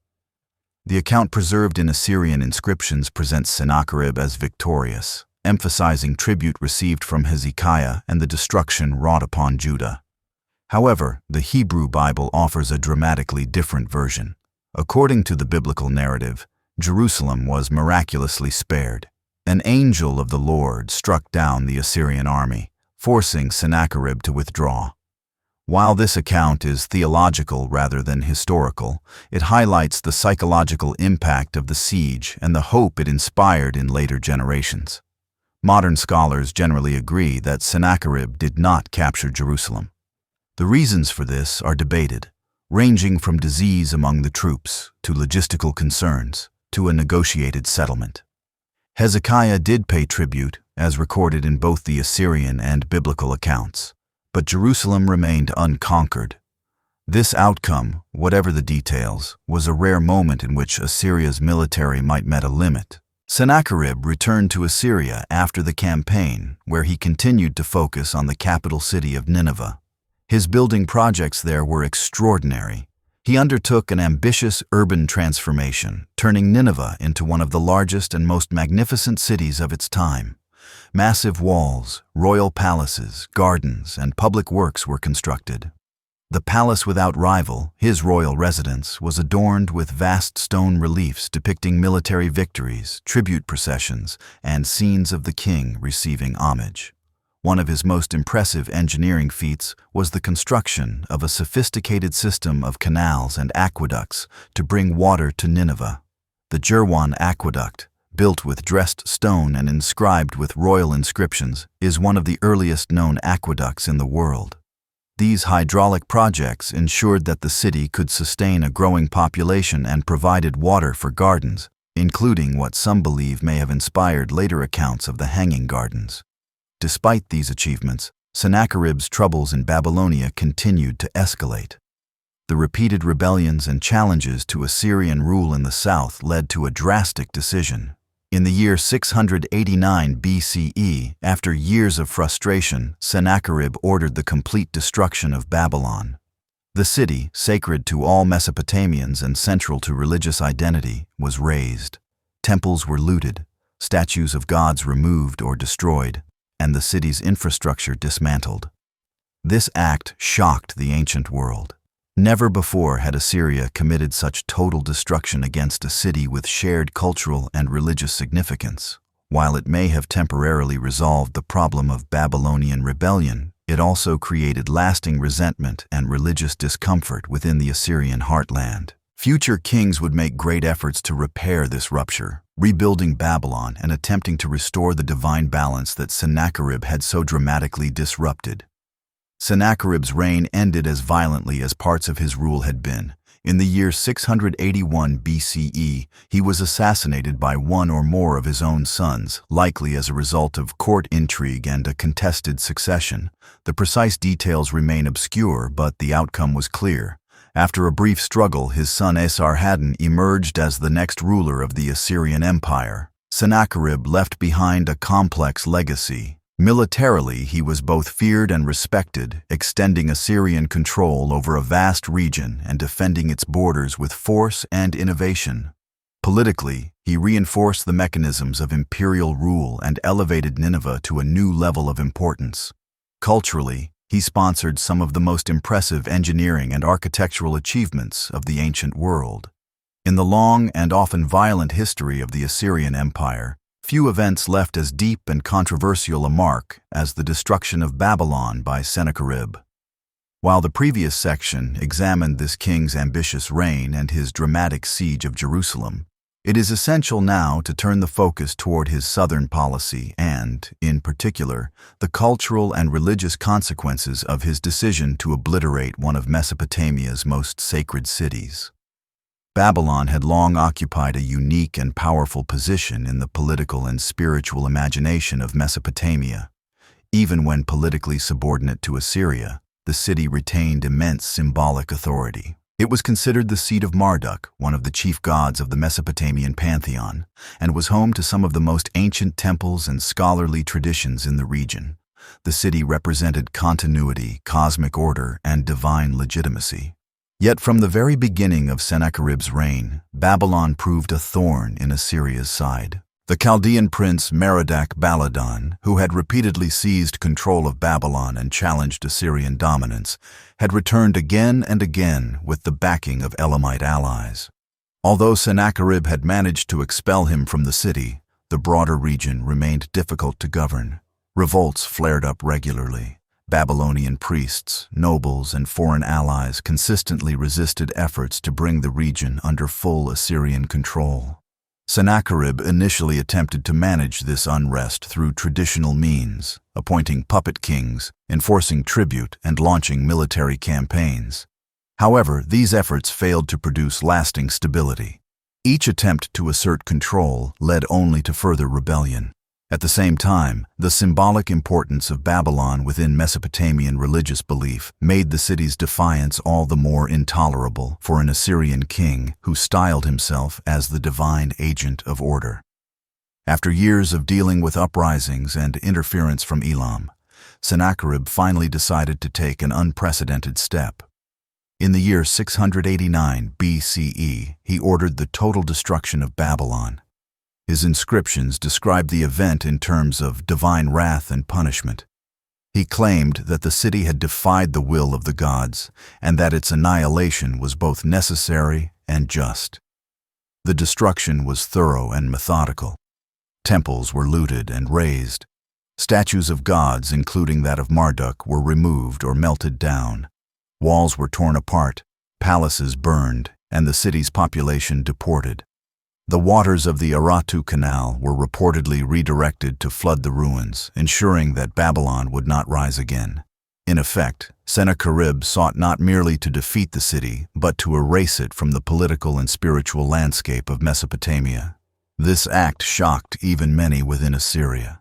Babylon had been a cultural and religious cornerstone for over a millennium. To destroy it entirely was not only a political decision, but a spiritual rupture. In Mesopotamian theology, cities and their patron gods were bound in a sacred contract with the divine. Violating that bond could have dire cosmic consequences.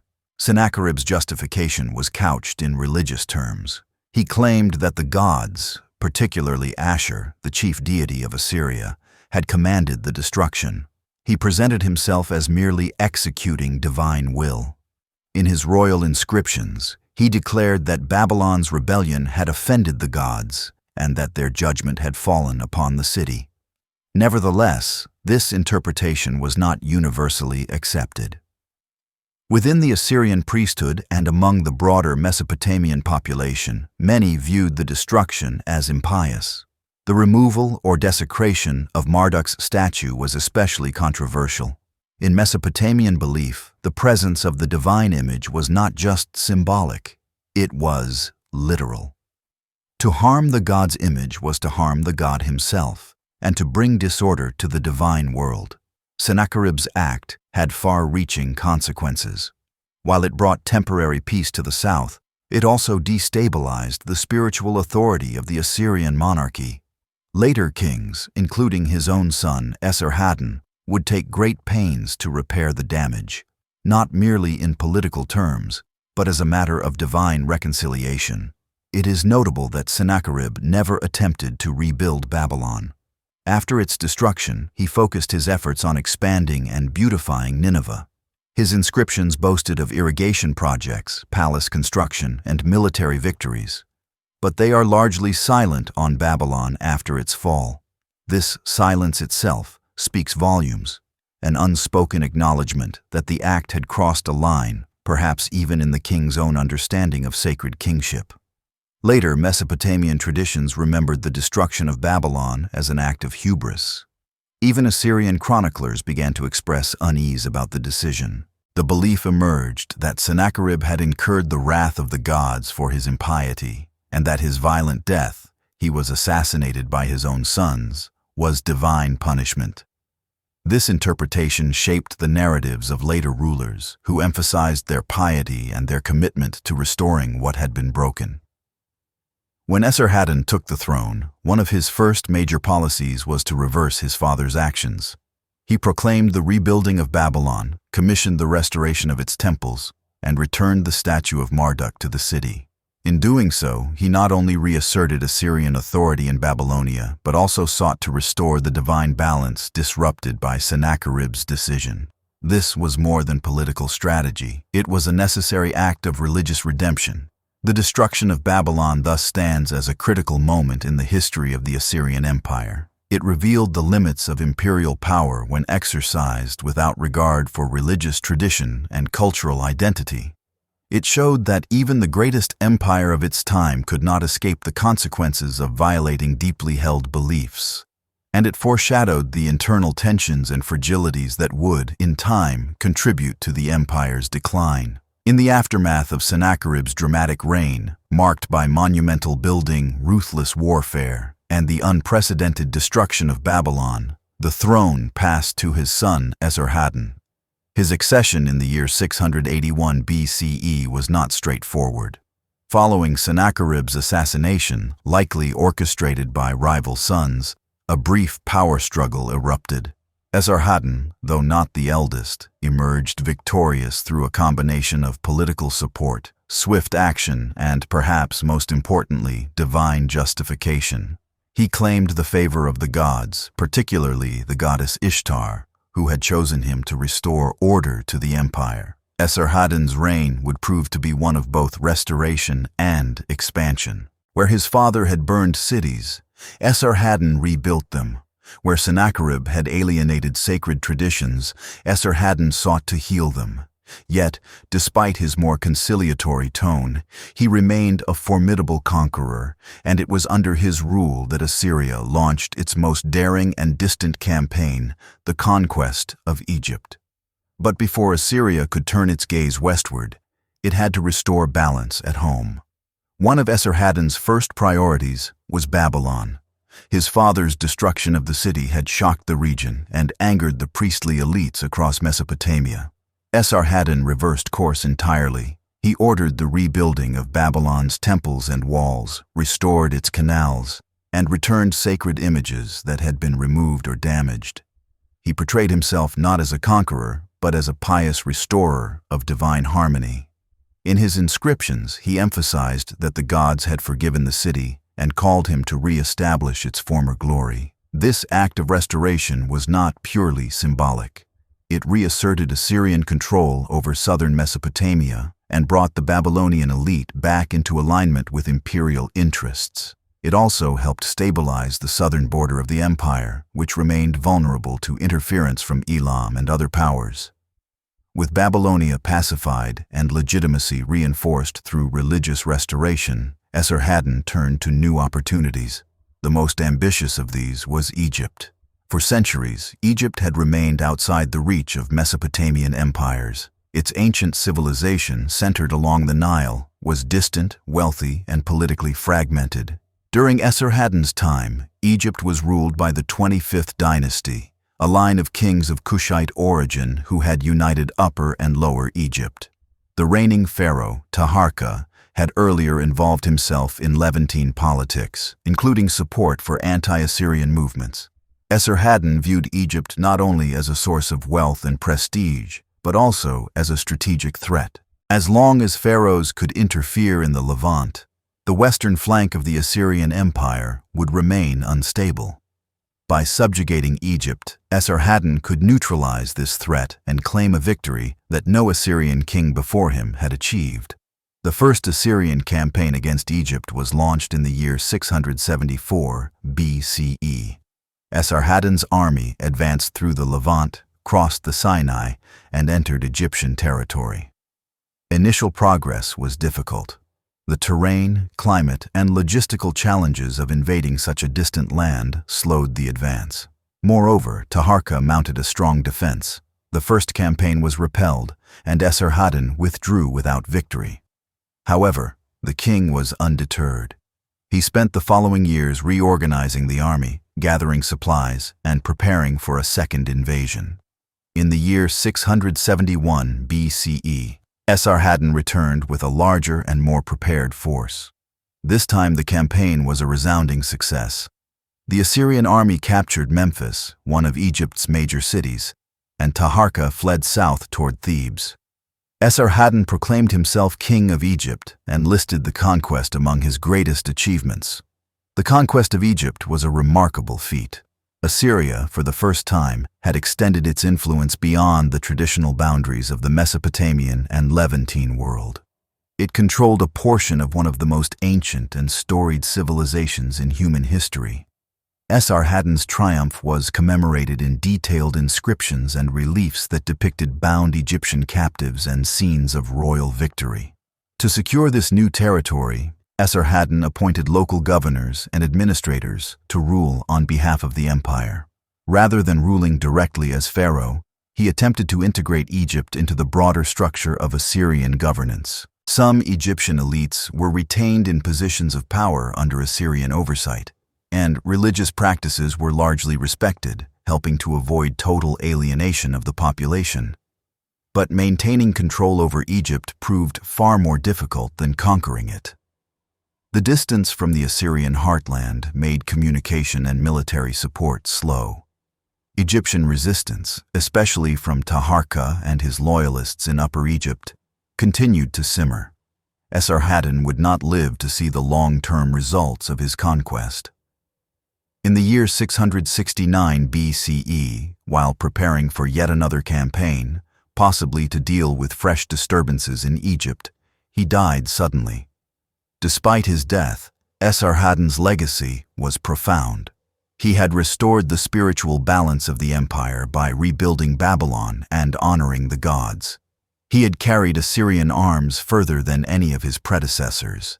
He had prepared carefully for succession, designating his son Ashurbanipal as king of Assyria and another son, Shamash-Shumukin, as king of Babylon. In doing so, he hoped to secure unity and continuity across the empire's vast and diverse territories. With the death of Esarhaddon in the year 669 BCE, the Assyrian Empire stood at its widest territorial extent. From the mountains of Anatolia to the shores of the Persian Gulf, and from the Zagros highlands to the Egyptian Nile, Assyria controlled a vast and diverse array of peoples, cities, and cultures. Into this moment of imperial apex stepped Ashurbanipal, Esarhaddon's chosen successor in Assyria, a ruler who would come to be remembered not only for his military campaigns, but also for his remarkable cultural achievements. Ashurbanipal's path to the throne had been carefully prepared.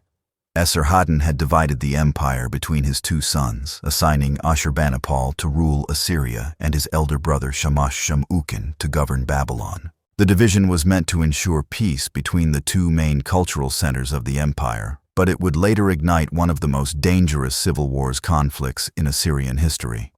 For now, however, Ashurbanipal assumed the throne in Nineveh with broad support from the court, priesthood, and military. From the beginning of his reign, Ashurbanipal exhibited an unusual combination of qualities. He was both a ruthless general and an avid scholar. Unlike many of his predecessors, who emphasized only conquest and construction, Ashurbanipal cultivated an image as a man of letters. He boasted of his ability to read cuneiform tablets, to understand complex religious rituals, and to consult ancient texts. He surrounded himself with scribes, scholars, and priests, and he took a personal interest in preserving knowledge. This passion would later culminate in one of the most enduring legacies of his reign: the creation of the Great Library of Nineveh. Yet Ashurbanipal's intellectual interests did not soften his approach to empire. Early in his reign, he faced the enormous task of maintaining control over Egypt, which had been conquered by his father. Resistance there remained fierce. The Kushite pharaoh Taharqa, though previously defeated, had returned from Upper Egypt and resumed control of key cities in the south. Ashurbanipal responded decisively. He launched a new campaign, driving Taharqa out and capturing major Egyptian centers such as Thebes. Following this success, Ashurbanipal installed loyal Egyptian princes, such as Necho of Sais, as vassals to govern on his behalf. This approach allowed for local legitimacy while maintaining Assyrian oversight. However, the arrangement remained fragile. Egyptian identity and resistance to foreign rule ran deep, and the distance from Assyria made direct control increasingly difficult. Eventually, Assyria withdrew from Egypt altogether, recognizing that the cost of occupation outweighed its strategic value. Still, for a time, Ashurbanipal had achieved what few before him had even attempted. He had ruled from Nineveh to Thebes. In the east, Ashurbanipal faced a greater challenge. The ancient kingdom of Elam, located in what is now southwestern Iran, had long been a rival to Assyria. It had supported Babylonian rebellions, harbored fugitives, and occasionally raided Assyrian territory. Ashurbanipal resolved to break Elamese power once and for all. Over the course of several campaigns, he launched devastating attacks on Elamite cities, culminating in the destruction of Susa, Elam's sacred capital. Assyrian reliefs and inscriptions from this campaign are particularly striking. They depict scenes of slaughter, the desecration of temples, and the humiliation of the Elamite royal family.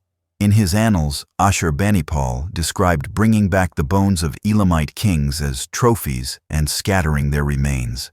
These campaigns effectively ended Elam as a political power and sent a clear message to other states. Defiance would be met with absolute destruction.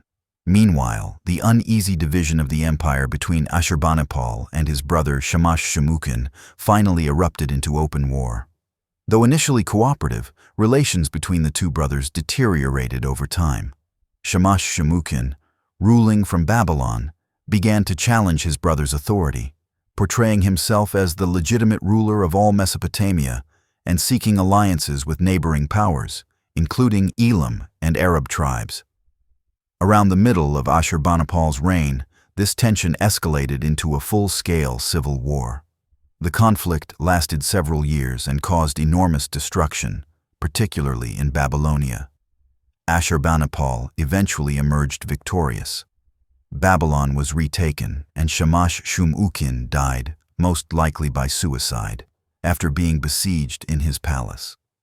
Ashurbanipal did not destroy Babylon, perhaps mindful of his father's lessons, but he reasserted Assyrian dominance with overwhelming force. The civil war, though won, marked a turning point. It consumed resources, weakened internal cohesion, and exposed the empire's vulnerability.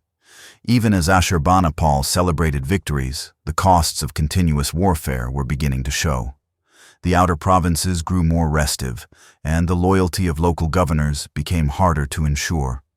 The administrative and military systems, once models of efficiency, were stretched thin. Despite these strains, Ashurbanipal continued to invest in cultural and intellectual projects. His greatest achievement in this realm was the Library of Nineveh. Located in his palace, the library was an ambitious effort to collect, copy, and preserve the literary and scholarly traditions of Mesopotamia.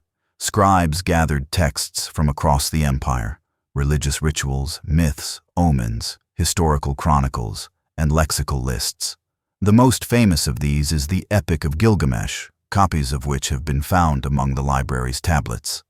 Ashurbanipal viewed this collection not merely as a scholarly pursuit, but as an extension of royal power.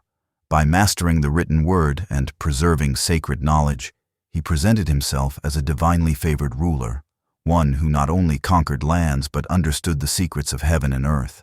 The library was, in essence, a monument to Assyrian civilization and a declaration of cultural supremacy. Tragically, Ashurbanipal's reign marked the last great flowering of the Assyrian Empire. While he died with the empire still intact and dominant, the seeds of decline had already taken root. The constant wars, the massive deportations, and the reliance on fear as a tool of governance had created widespread resentment. The internal resources needed to manage such a vast domain were dwindling. And after Ashurbanipal's death, around the end of the 7th century BCE, no strong ruler emerged to carry his legacy forward. When Ashurbanipal died near the end of the 7th century BCE, he left behind an empire that was, on the surface, still the most powerful in the Near East. Assyria remained a vast state that stretched from the Persian Gulf to the Mediterranean Sea. Its armies had crushed Elam, subdued Egypt, and kept Babylon under control. Its capital cities were filled with monumental architecture, royal palaces, and the written wisdom of centuries. Yet, behind this imposing exterior, the foundations of the empire were crumbling. The decline of the Neo-Assyrian Empire did not come suddenly. It unfolded over several decades, driven by a complex mix of internal strife, overextended administration, military exhaustion, and rising external threats. The key theme of this final phase is disintegration, political, military, and eventually territorial. The empire that had once seemed invincible now found itself unable to respond effectively to a series of overlapping crises. One of the most immediate problems after Ashurbanipal's death was the question of succession. Unlike Esarhaddon, Ashurbanipal had not clearly designated a successor or established a stable plan for imperial transition. This left a power vacuum that quickly led to rivalry among claimants. Sources for this period are limited, and much of the historical record is fragmented. But what emerges is a picture of dynastic chaos.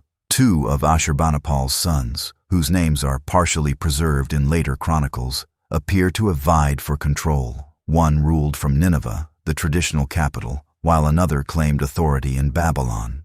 This renewed division of the empire between Assyria and Babylonia, reminiscent of the earlier arrangement between Ashurbanipal and his brother, now lacked the central coordination and strength to maintain unity. The result was not cooperation, but civil war. This internal conflict further weakened the state's ability to respond to growing threats on its borders. In the north and east, the Medes, a group of Iranian peoples who had once been tributaries, had begun to organize themselves into a more powerful kingdom. Under the leadership of a king named Tiglath-Pileser, the Medes expanded rapidly, taking advantage of Assyria's distraction to assert their independence and conquer neighboring regions. In the south, Babylonia saw another opportunity to throw off Assyrian control.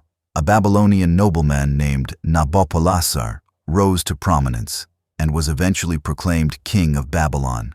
He quickly consolidated power in the city and began a series of campaigns to liberate southern Mesopotamia from Assyrian garrisons. Unlike earlier Babylonian revolts, this one succeeded in gaining lasting momentum. Nabopolassar's movement was not simply anti-Assyrian. It was an effort to restore Babylonian sovereignty and establish a new dynasty. Crucially, Nabopolassar entered into an alliance with the Medes. This cooperation between two of Assyria's traditional enemies proved devastating. It marked the beginning of a coordinated military effort to destroy the Assyrian heartland itself. From this point onward, Assyria was not merely defending its frontiers, it was fighting for survival. At the same time, Arab tribes in the western deserts began to raid Assyrian territories, further stretching the empire's military capacity. In Anatolia, the weakened state could no longer exert effective control over its former vassals. City-states and minor kingdoms began to assert independence or shift their allegiance to the rising powers of Babylon and Media. Internally, the Assyrian military system began to falter. Decades of constant warfare had drained manpower and resources. The mass deportations that had once fueled Assyrian industry now contributed to administrative disarray. Populations resettled far from their homelands had little loyalty to the central government, and the empire's network of governors and provincial administrators became less reliable. Corruption increased, taxes became more burdensome, and local resistance began to flare up in formerly secure regions. One of the clearest signs of Assyria's weakening grip was its inability to hold on to key cities. Even before the final collapse, important urban centers such as Haran, Arbela, and even parts of Nineveh's surrounding region experienced unrest and disorder. Religious institutions, once closely tied to royal authority, began to lose confidence in the regime. The gods, it seemed to many, had turned away from the Assyrian kings. By the middle of the 6th decade of the 7th century BCE, the joint forces of the Medes and Babylonians began a full-scale invasion of Assyrian territory. They first targeted cities in the north, systematically besieging and destroying strongholds that had guarded the approaches to the heartland. The brutality that Assyria had once inflicted on others was now being returned in kind. Archaeological evidence shows layers of destruction and fire in cities once considered impenetrable. The siege warfare used by the Medes and Babylonians was methodical. They had learned from the Assyrians' own military techniques, siege ramps, battering rams, and the cutting off of water supplies. They also understood the psychological dimension of conquest. Cities that resisted were razed, their populations massacred or enslaved. The symbolic effect was immense. The image of Assyrian invincibility was shattered. In the year 612 BCE, a combined army of Medes, Babylonians, and Scythians laid siege to Nineveh itself. Once the glittering jewel of the empire, filled with libraries, palaces, and temples, Nineveh was now vulnerable. The city held out for several months, but eventually the walls were breached. What followed was a catastrophic sack, one of the most destructive events in the ancient Near East. Nineveh was looted and burned. The royal palace was destroyed. Ashurbanipal's great library, although preserved in buried fragments, was lost to flames. The king, believed to be Dur-Sharrukin, was either killed during the fighting or fled the city, only to die shortly after. With the fall of Nineveh, the political and symbolic center of the Assyrian Empire was gone. Yet even in defeat, the remnants of the empire continued to resist. A surviving Assyrian prince, Ashur-dan II, established a base at Haran in the west and declared himself king. With support from what remained of the Assyrian army, he held out for a few more years. But the momentum had shifted decisively. By the year 609 BCE, Haran II had fallen. The Assyrian Empire, as a centralized state, ceased to exist. The collapse of Assyria was one of the most dramatic falls of an empire in ancient history. Within a generation, the superpower that had dominated the Near East for nearly 300 years was gone. Its capital cities were ruins, its ruling dynasty extinguished, and its territories absorbed by new rising powers. Yet the legacy of Assyria did not vanish. Its administrative practices, military innovations, and cultural achievements continued to influence the empires that followed. The Babylonians and later the Persians adopted many elements of Assyrian governance. Even the Greeks and Romans, centuries later, would study and inherit aspects of Assyrian knowledge, especially through the surviving texts and libraries. In the long arc of ancient Near Eastern history, the fall of Nineveh stands as one of the most dramatic and symbolic turning points. More than just the destruction of a capital, the collapse of Nineveh in the year 612 BCE marked the end of the Assyrian Empire as a dominant power. It was not merely a military defeat, it was the culmination of decades of overextension, internal fragmentation, and growing resistance from outside forces. For nearly 3 centuries, Assyria had been the supreme political and military force in the region. Now, with its heartland burning, its palaces collapsing, and its king either dead or in flight, the empire crumbled into ash and memory. The events leading to the fall of Nineveh were already in motion during the final years of Ashurbanipal's reign. As outlined in the previous section, Assyria had become increasingly vulnerable due to internal conflicts and the rise of new powers, most notably the Medes and the Babylonians. Following Ashurbanipal's death, weak successors failed to maintain unity or effective governance, and a civil war further drained the empire's strength. As Nabopolassar solidified his control over Babylon and Cyaxares of Media united his people under a single command, a powerful anti-Assyrian alliance took shape. These former vassals, once crushed under the weight of Assyrian campaigns, now coordinated their forces with a single ambitious goal: to destroy Assyria itself. Unlike previous rebellions, this was not simply a resistance movement or a border conflict. It was an existential threat aimed at the very center of the empire. The coalition first targeted cities and fortresses in the northern and eastern regions, carefully dismantling the outer rings of Assyrian defense. Their method was deliberate. They advanced city by city, weakening the empire's ability to regroup and resupply. Key military strongholds, such as Arrapha, Kalhu, and Tarbisu, fell in succession.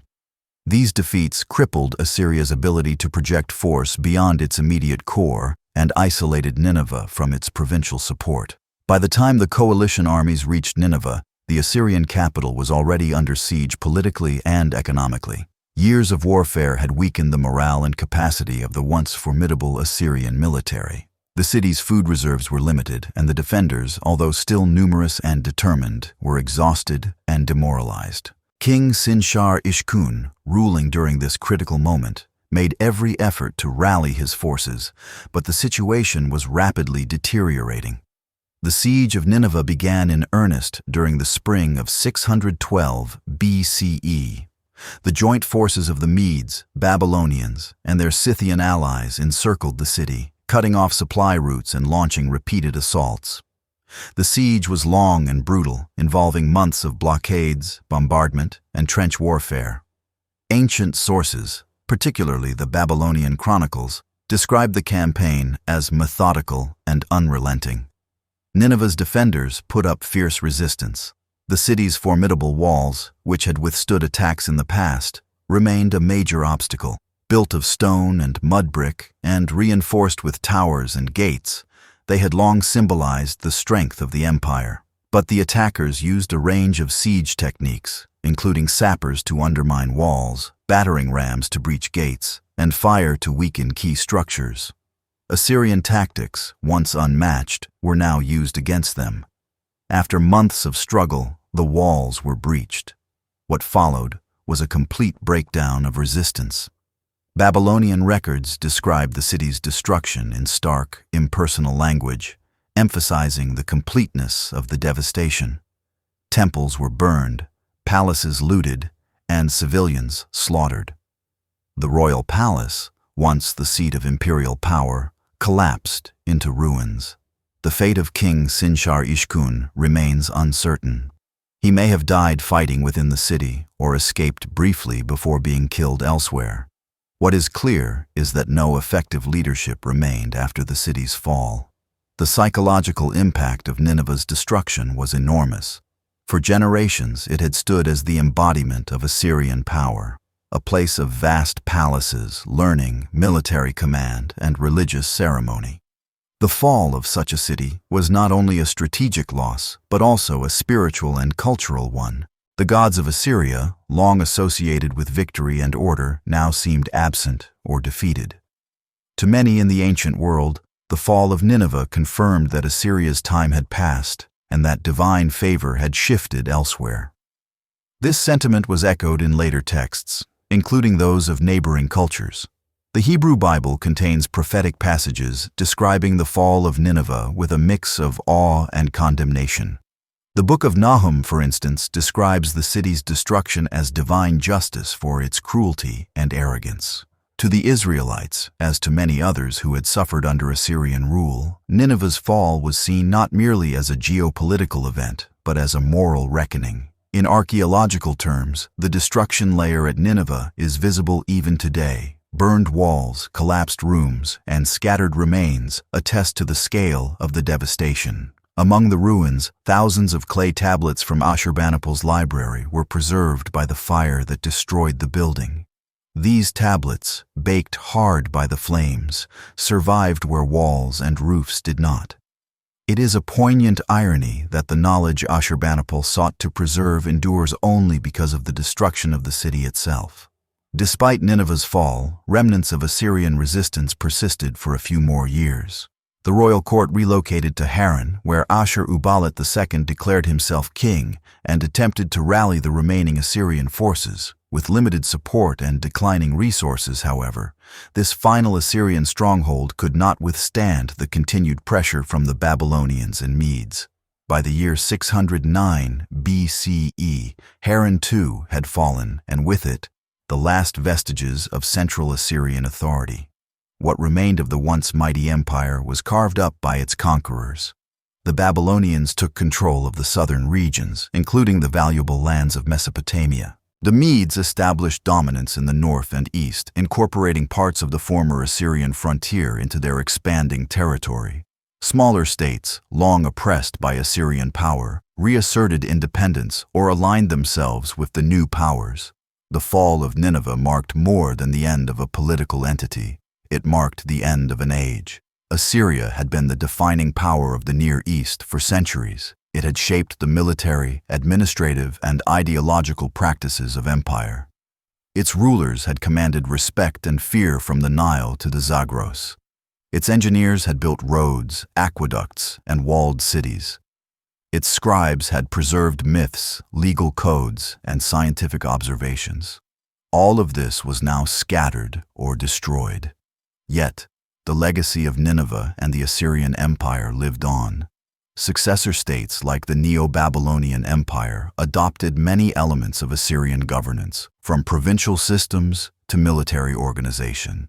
Later, the Persian Empire would inherit and expand upon these ideas, creating the first truly global empire. Even centuries later, Greek and Roman historians wrote about the grandeur and cruelty of Assyria, preserving fragments of its memory. The fall of Nineveh in the early 7th century BCE brought an abrupt end to Assyria's political dominance, but it did not erase its influence. Far from vanishing into the ashes of its ruined cities, Assyria cast a long shadow over the ancient world. Its legacy would be preserved, sometimes with admiration, often with fear, and occasionally with misunderstanding, through the writings of later civilizations, and much later, through the discoveries of modern archaeology. In this final section, we turn from military campaigns and royal annals to explore how Assyria shaped world history, how it was remembered by those who came after, and how it was rediscovered in the modern age. Assyria's contributions to the development of imperial administration were among its most enduring legacies. The Assyrian state, particularly in its Neo-Assyrian phase, developed a remarkably sophisticated system of governance over a vast and ethnically diverse population.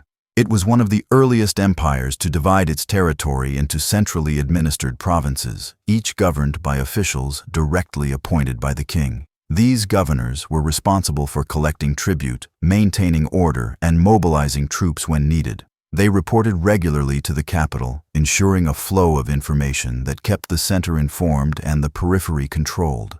This structure influenced later empires in the region. The Babylonians adopted many of these administrative principles, as did the Persians under the Achaemenid dynasty.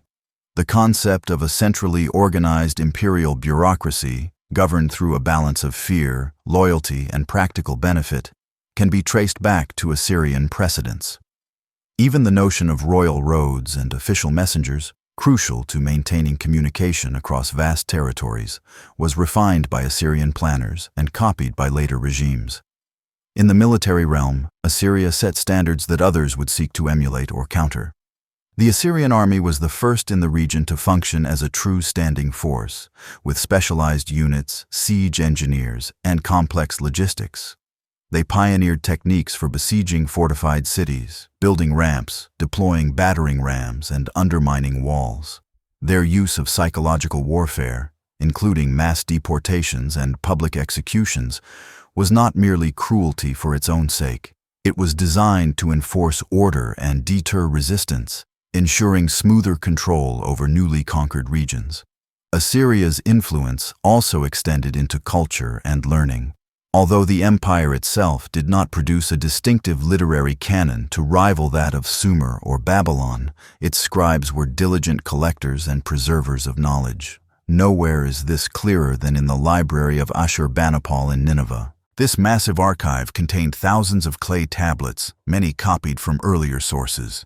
It preserved a wide range of texts, myths, omens, medical manuals, royal chronicles, and dictionaries. One of the most famous works to survive in this collection is the Epic of Gilgamesh, a tale of kingship, friendship, and the search for immortality.